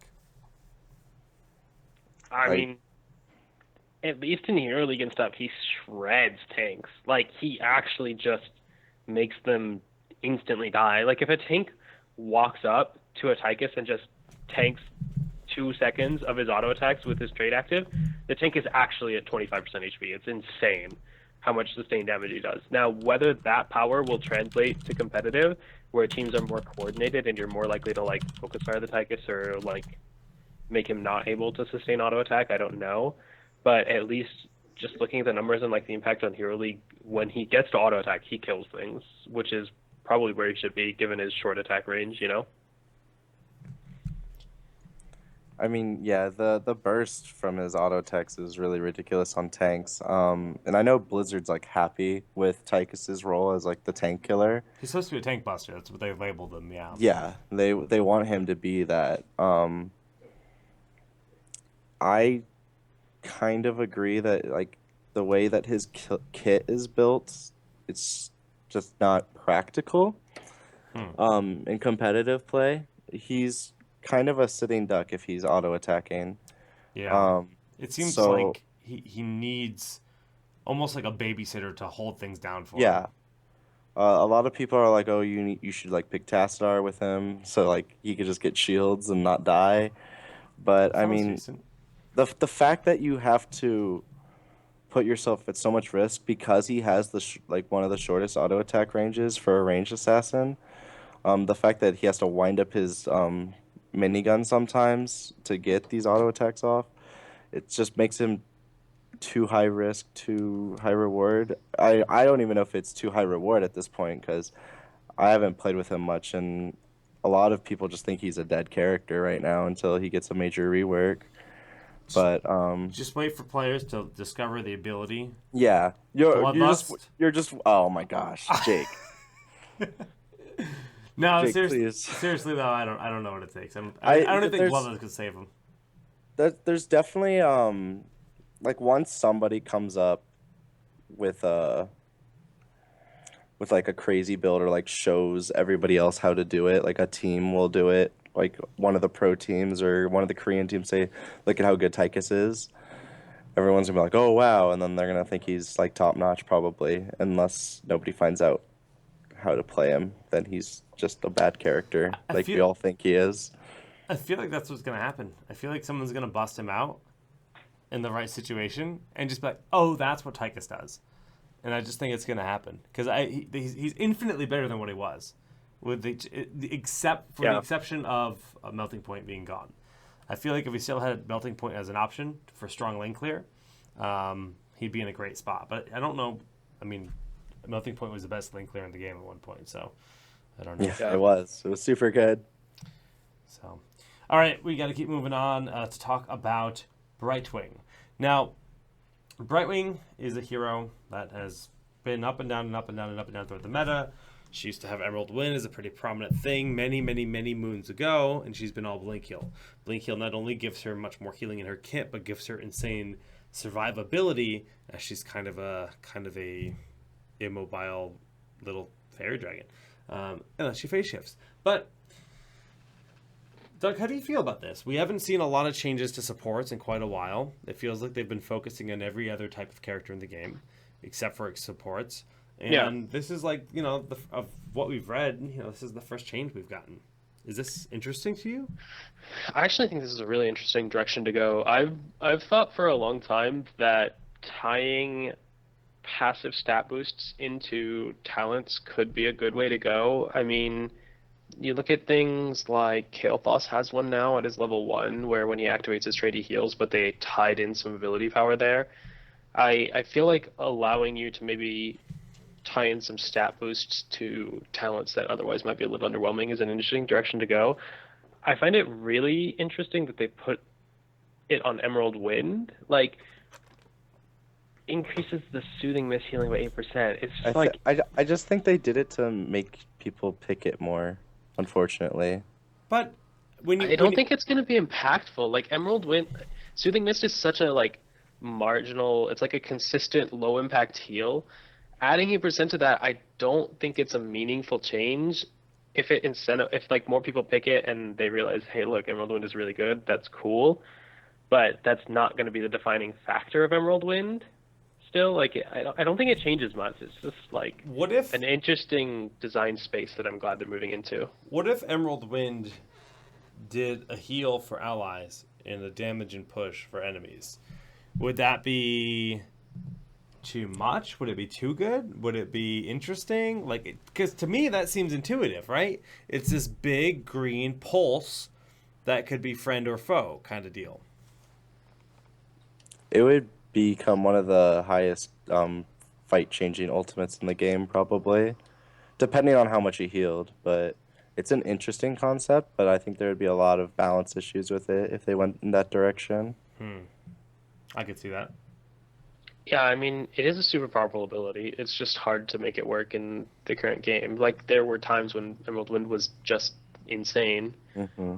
I mean, so it's not like it's that far off from viability. It's just not. I honestly don't even think it was bad. It was just not the meta for it or whatever, you know? I've always thought Emerald Wind was amazing. There's also like a lot of CC in the game, and in the meta, a lot of CC. So when you're Brightwing and you get that close to the enemy team, or like get in the way That's the hard part. between the enemy team and your team, and getting an Emerald Wind off without getting your face rocked. Well, it pretty much forces you to poly Emerald Wind, sprint, and leave. Yeah, Like, that's the only way to do it. like the fact that Blink Heal just gives you so much like protection for yourself is one of the major reasons why people take it. Like, yes, it also gives her a little bit of burst healing, but I think that's the majority of the reasons, so you're safer. Yeah. At least from talking to like Yeah. Aquaface, No, I mean, one of the better Brightwings in my opinion. Well, He's it's- just like, I love Blink Heal. I will never take Emerald Wind. I was like, all right. I don't think Even it's if they about buff it, like, nah. I don't think it's even about the healing on Blink Heal, and like you said about the positioning is great, but the positioning also lets you land the Pixie Dust. It lets you land the Polymorph. It lets you do so much, right? Yeah, it lets you do. It makes her better, and like her entire kit gains value as a result. And with the fact that all supports are like the most vulnerable target on the team now, because you can't cleanse yourself and a lot of support tools can't be cast on themselves, like you need whatever tools you can get to not die. It's true. Blizzard hates supports, confirmed. Confirmed. I mean, they're making it so that supports have to play a lot safer. Which is a good thing, I think. What? I mean, it's a good thing and a bad thing. Like, good thing, like, yeah, you teach players to protect your support, but bad thing, like, support players don't feel as impactful. They feel like more like they're heal bots, and they have to stay in the back. Like Rhaegar, he was supposed to be like this kind of brawling support where he's up in his face, and now he has to sit in the back. Otherwise, he's just gonna die. That's where I don't like that. I say it's a good thing, but I mean this for like the medic, the heal bot support. But I do want to have the brawling supports. I voiced myself on the ancestral heal change. I think it's stupid. I think if Rhaegar is supposed to be this melee frontliner, he should be able to be that melee frontliner. But you remove ancestral from him, and you just watch Rhaegar get picked. Now he's the perfect pick target. Before it was always a risk. It's like, all right, you try to kill him, he's just going to ancestral himself, and he's going to walk away. So I don't know. We'll see. But they're starting to make some interesting changes to supports. Obviously, this Emerald Wind change is like an interesting idea for Brightwing. Not the biggest of changes, but Lily actually received a sizable buff to Water Dragon, like actually massive. The damage output on Water Dragon, it hurts. It feels bad. Like, it's a thing. Yo, dude, Water Dragon is the hot. On Hero League, Oh my gosh. Water Dragon crushes kids. You need a second support. Yeah. Don't pick Lily as your solo support and then pick Water Dragon, because then you're just making other people's day terrible. But if you get someone else to pick like another support or like a half support with you, like Tassadar, dude, pop that Water Dragon. Dude, you can go in. It's so amazing. Double Dragon? I don't think you need to double dragon all the way across the sky. You can just kung fu hustle. Yeah. You can hustle the dragon out. You don't need them to at the same time. That's just going overboard. So I need somebody to make a song called Hustle the Dragon Out and just use Dunk Train quotes for the song and it'll be great. Thank you for your hard work. I'll sell the dragon out.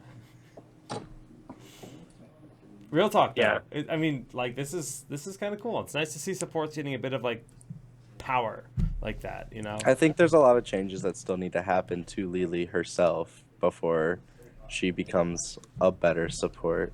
Like Yeah. they're focusing on the lesser picked ultimates right now, which is good. Like I'm happy about that. Well, look at some of their changes they made to, say, heroes like Illidan or Sylvanas. Like, a lot of their design choices were like, this hero sees no talent diversity. How do we fix that? For Lily, it's more like we see no heroic diversity. Yeah. How do we fix that? It's the same for Brightwing, right? So they're actively trying to expand upon that horizon because, honestly, at the end of the day, one of the things that sets heroes apart from all the other MOBAs is the multiple heroic options. And if the options aren't compelling, then that sucks. Yeah. I definitely think them working on it is super healthy for the game. I think like the only character right now that sees competitively two different ults is Vala. I can't think of another one right off the top of my head that like Shot. changes. Following Illidan Sword is amazing. in the hunt? Yeah, Illidan's Okay. In for Dorm? sure. Yeah. Hmm? Dude, All right. At Well, O2 Hunt? 1-0 meta? Oh, yeah, boys. You want to talk about the hunt and Dorm? dude, do it. Bring us along for a journey, Shot. Tell us the tales of the hunt. I mean, Claudius and Yush think hunt is like insane, and they think it's so good. It is good. It's okay. I just do not think it's nearly as good as they make it up to be. Yeah, it's good pick potential, but if you're playing against a team that's decent, like they're not going to get picked by the hunt. Or like if you have a support that can be there for you all the time, like Brightwing. Oh, I'm getting hunted. Okay, Rashad. in. Shot, what about that time that Claudius hunted you in your base after you landed a Foreman VP and then you won Heroes of the Dorm? Yeah, thank you. Like, the hunt won me that game. It's true. It So- actually did. It actually did. I mean, it almost killed me, true, but I was like, I landed the 4-man VP and the hunt started channeling. And I was like, okay, I'll just run up to my support and the rest of my team, and we just got to blow up Illidan for free because you can't cancel the channel. And I mean, once you have to be 100% sure you want to take the or do that hunt, or otherwise you're gonna get completely wrecked. And so, Sure. I mean, if the hunt works, it works. But I find it more often than not, it's like it's either a game. It's not even a game winning ult. It's like kind of game changing, but not It is, really. It's totally game changing. You think you're safe and then you die. Like, Yeah. Okay. Hunt is one of the most fun ults to cast Yeah. and to but observe. I definitely Like, think it's more of a game losing ult, in my opinion. Well- More often than not, you will lose the game because of Hunt than you will win the game because of Hunt. I think the primary reason why we see meta instead of Hunt for most Illidan players is Illidan's a hero that likes to go ham. Meta lets you get out. Meta says, "Oh, I'm leaving now," right? I disagree. I think meta is mostly used to dodge gigantic skill shots and huge I mean, cooldowns. that's the same. As far as I'm concerned, that's also getting out, right? You're either leaving or sustaining through damage, right? And we see it used for both, plenty. But that's what Illidan's all about, is sustaining through damage. Yeah, true. So, like, why not take the ultimate that helps you do that? That's what it's designed for. It's literally its purpose. I mean, okay, so I'm just a hater on the Hunt. I'm sorry. That's dude. It's still a decent ultimate. I just think meta is better, and in most cases, you should take meta over the Hunt. But it does have its place in like Hero League and sometimes in competitive if you have the composition around it. All right. Well, let's continue on. Sorry, no, I dude, went off a tangent. It's good. It's good, man. It's And good. the boys. Tangents are great. Twilight Dream, they gave him passive mana regen. They haven't made it a cone. Until I get my little Malphite-kun flapping his wings into a cone of Twilight Dream, I'm not going to pick the ability Blizzard. I mean, Give me the that solid change- Dream. that change is so insignificant. It's whatever. Like, it's so meh. If they gave it a conal effect so Malf doesn't have to walk into the middle of a fight and he gets that passive mana and it's like a safer ability for him to cast, maybe. Because, like, I imagine, like, a big root, and then he just walks up, and he just silences all of them in front of You're him. not really asking just for a cone. You're just asking for the range to be increased. Yeah. I'm asking for the definitely range the to be range. increased, but in a cone. But right? why does it matter if it's a cone? If the Because it range would look is cool the when same? he flapped his wings. Oh, okay, okay. You God just damn wanted it, to Dunk Train. Now I understand. That's I all I think want. I think okay, so like the argument between like a circle and a cone, like it makes it more like a targeted spell. Like you actually have to aim it a little bit, but you are definitely just asking for the range of the ultimate to be increased. Just because if it turned into a cone and still had its same range, it'd be like It'd be whatever. booty. Yeah. I It'd mean, be- yeah, a range increase would make it insane. This change makes it a little bit better. Like the hero is like maybe 2% more effective with this like change. It honestly, you weren't really running out of mana that much on Malf, I feel like, with the Twilight Dream build because you're probably instantly killing people or instantly dying based on the success of your Right. Twilight Dream or not. Dude, So the it is blink Twilight Dreams are where it's at. You blink in Twilight Yeah, Dreams. it is so fun. It is so fun. But that's it. All right, continuing on his waifu Tyrande, they Oh, my bae. they buff the damage on go. Starfall a lot. They reduce the cooldown a lot, down to 80 seconds, and the mana cost has gone down. Starfall is an ability that we already saw a bit in double support comps. Notably, like the Bloodlust Starfall has been a thing. I'm really happy about this change. Yeah, Starfall hurts now. I mean, Starfall puts in work. You cannot stand in that. So it's a huge, huge buff to that ability. We saw Cognitive using it. They were running Tron Test and they were running Starfall, and Tyrande tops damage that game. So Damn, Coughlin Luck, scary boys. They've always liked Starfall, but I mean, yeah, she definitely has sizable damage increase now. It's actually really noticeable. I don't and know the if cooldown too. yeah, the cooldown's huge too, especially if she takes battle momentum. It's like gigantic. Um, Dude, I you don't can go know. battle momentum with Empower. You could Oh if you my could you could God. go full cooldown build if you wanted to.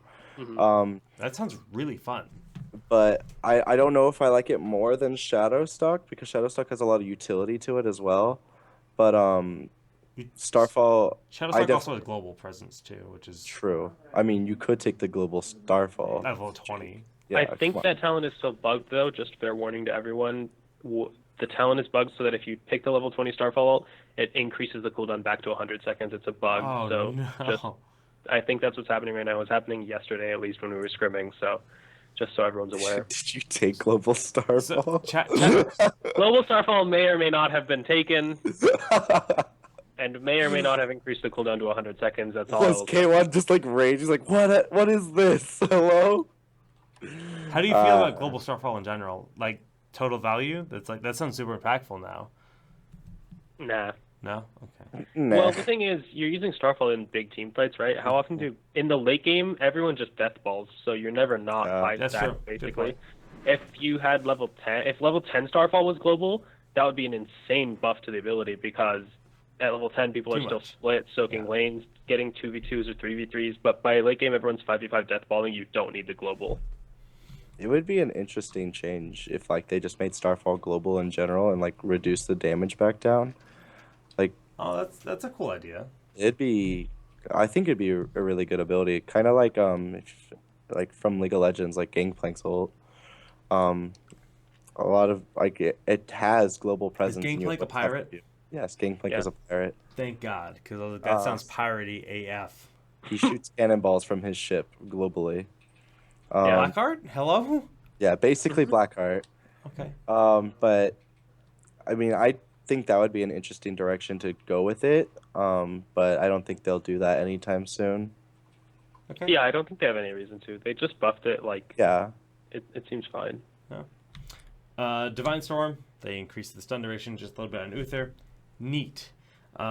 Stage Dive, they buffed the damage. Actually, that's significant, Jake, because that gives you 0.25 seconds more to kill Illidan.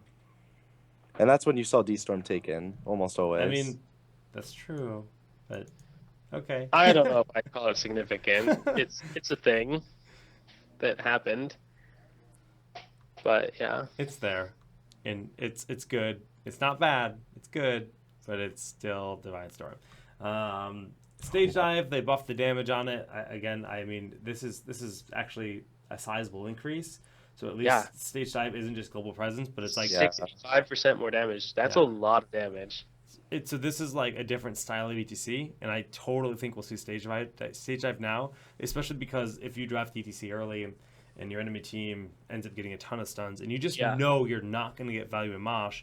Now it doesn't feel like I'm going to get stage dive just because. Now it's like, well, let's see how I can invade their backline with stage dive, right, or whatever.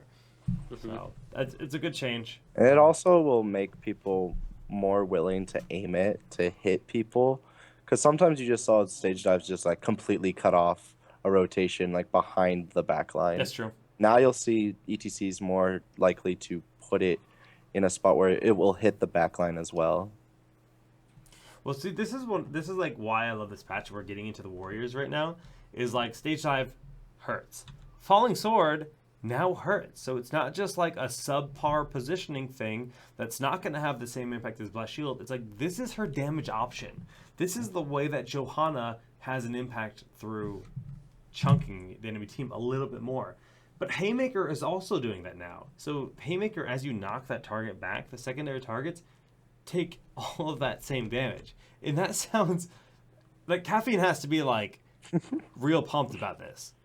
The Haymaker change. Yeah, he is. Like, it does a lot of damage. If you actually look at the numbers, I mean, Haymaker messes hurts. people up. Yeah. So if there was already like a highlight video on Reddit or whatever of someone haymaking someone into someone else to kill them, but you actually can get insane damage just on targets in a team fight where if you hit someone into them with haymaker, I mean, it's something that so rarely happens. Right. And the fact that now it just does insane damage is Dude, like bowling is now a thing.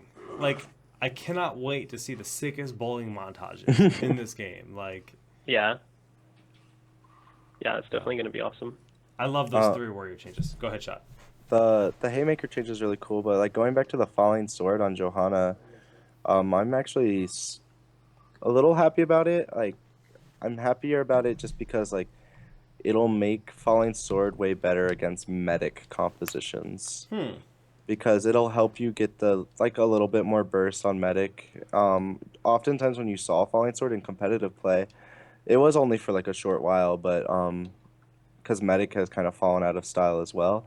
But when medic was picked a lot, you would see Johanna's go falling sword.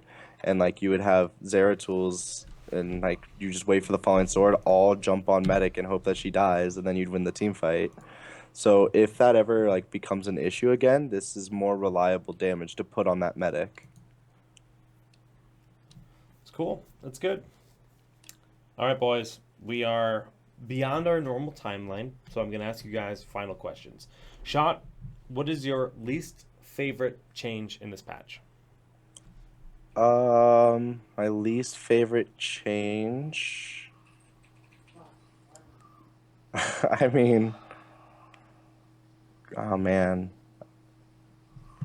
Probably just, it's not like least favorite as in like I hate it. It's more just like Hey, you don't have to why. hate it. It's more just like why is the Malfurion Twilight Dream change where you passively get 1.5 mana per second if you take Twilight Dream. It's just like, what's the point? Like, thanks, I guess. I don't know. I just think it's a pointless change that didn't have to be made. Dog train? Didn't have to be, yeah. Least favorite? Yeah. Probably the Abathur monstrosity buff. Oh, we didn't even. I skipped it because. Yeah, I was actually glad you skipped it because like it doesn't matter. It's just gonna make more people pick Abathur in my games. I didn't even want to talk about it. I was just Yeah. like, I'm with you on that. I skipped it for a Exactly. reason. I was just Yeah. like, You skip it I was for like, that God, reason. yeah. I was like, I don't want to talk about this. It tilts me. I'm like, I hate that ability. Mm-hmm. Yeah, if I'm not happy that they buffed it just because people will take it more now. Right. And It's like, just- I just want a clone. Please give me a clone. clone feels exciting, So but like much even better. when I'm the one that has monstrosity on my team, I always feel like we're weaker in team fights, kind of deal. You're like, 100. Well, because you are weaker in team Right. fights. You're 4v5 at that point. Right, and it's some maps it can work, but anyways, all right, we're on the same page on that. All right, favorite change, Shot. Favorite change, probably Probably the Li Ming changes, just like the slight nerfs, just because it's bringing her down to a realm of like understanding, like a realm of like I don't know how to say it, where she's tolerable now instead of she just like destroys you completely. No, She that was makes sense. so good before, and now she's still a really really good hero, but I don't think that we'll see first bans on Leeming all the time anymore. We'll find out soon. Dunk, favorite change? Um, just the in general policy of increasing the damage on heroics that were underwhelming and really damaged light before that didn't need to be, like Stage Dive, Falling Sword, Starfall, Water Dragon. Like I think those are all like fundamentally the same change, or at least they're changes in the same mindset. And it's just like, look, these ultimates are heroics are underperforming. They're all the damage choices when the utility or healing choices are just like way overperforming them. We need to do something, and I like putting the damage onto those because I feel like it gives those heroes a little more of an identity in terms of actually being able to do things for themselves in the cases where you can't rely on your teammates or it's not a good composition or whatever for the other heroic. It lets you feel impactful, Yeah. on your own. I mean, I'm with you, except I'm going specifically with Muradin, just because I think those Haymaker plays are going to be so fun to watch. You just want to see the montages. Well, not even just that, but like as a commentator, like those are the moments that make me sound like a little girl with excitement, like where my voice gets like 10 octaves higher than it should be. So I don't know. Where Muradin straight 1v1's a fool, and it's like, I oh my gosh. please. Yes. 1v1, 1v2 now. Yeah. Right. True. All of his damage can be done to two targets, dude. He pierce bolts, thunderclaps, rewinds, pierce bolt, thunderclap, and then you have to figure out a way to like make the haymaker actually kill. Like you have to haymaker the first guy to the second guy, and then you win the video game. So fun, man. So fun. Well, on that note, it is indeed time for shoutouts. So, Shot, we'll start with you. Uh, shout out to ASU, mostly just for supporting us through Heroes of the Dorm. Shout out to Bill Kennedy, who's one of the athletic directors at ASU, who helped us with getting practice rooms and supported us on Twitter and Seems was like a great guy, dude. advertising for us. He's been so awesome. Hopefully we'll get like an esports system going with ASU. I don't know. That might be a priority that we're working on. Cool. And then shout out to my mom. She was really great at dorm. I'm just super glad she supports me and everything. Her coming out was amazing. Us crying on stage was amazing. Her Twitter is super troll. If you want to follow her, it's at mama_shot_hots, where she just trolls me the whole time and just makes fun of people, basically. That's awesome, man. Shout outs to Mama Shot. All right, Dunk. Yeah, shout outs to Cloud9 and our sponsors for letting me play video games for a living. And my team, I don't know, to Blizzard for the amazing stuff they've done, and OGN for putting on the sick Korean Heroes Grand Championships. Can't say that enough, So happy to have had the opportunity to go to Korea, and that event was just amazing. So, yeah. Well, it's good to be back doing TownHall. Shot. It was wonderful to finally have you on the show. It was our first 3-person show, I think, ever, because of how chaotic everything has been. Obviously, This is not at all our normal night. Next week, things will return to 6 p.m. Eastern, 3 p.m. Pacific on Wednesday night. So it is a very different time frame, a little bit more EU friendly, much better for BKB, of course, and our EU guests. And things have finally started to normalize. 6 weeks in Orlando/Seattle was a hell of an experience, but I'm very happy to be home. I've got the new house, the stream, everything will be returning soon.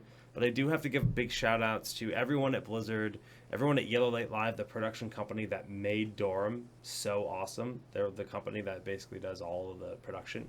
And ESPN does a lot of the live, ESPN does the camera work, and they have a lot of the live execution staff for the event. So they don't make It was so amazing. Yeah. They did fantastic. Yeah, they really did. So everyone involved in Dorm, it was really fun meeting everyone.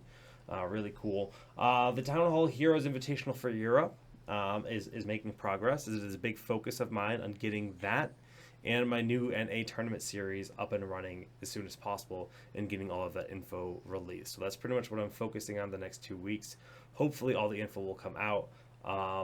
I've got bigger announcements than that as well on the way, which are all they all correlate with one another. They're all kind of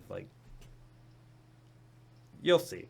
and of course, Town Hall Overwatch will return this coming week, potentially this weekend, but life is crazy, and it's I've been focused on Heroes for a good reason, because our game is busy as all hell right now, and it's fantastic. So that's it, boys. Thank you for tuning into 103. Dunk, it's good to be back, my friend. It's glad to see your beautiful beard. Shot, I already miss you, even though if you hate me and you disregarded me. We didn't get to have dinner. That was upsetting. I know. I don't think I got to have dinner with anyone. I don't think I had dinner in Seattle. Where did you go after? Huh? Where'd you go after? I was doing the VO till game? 11 p.m., dude. I was. Oh my working. gosh. So. I'm not about that. All right, boys. That does it for us tonight. GG's. We'll see you next time.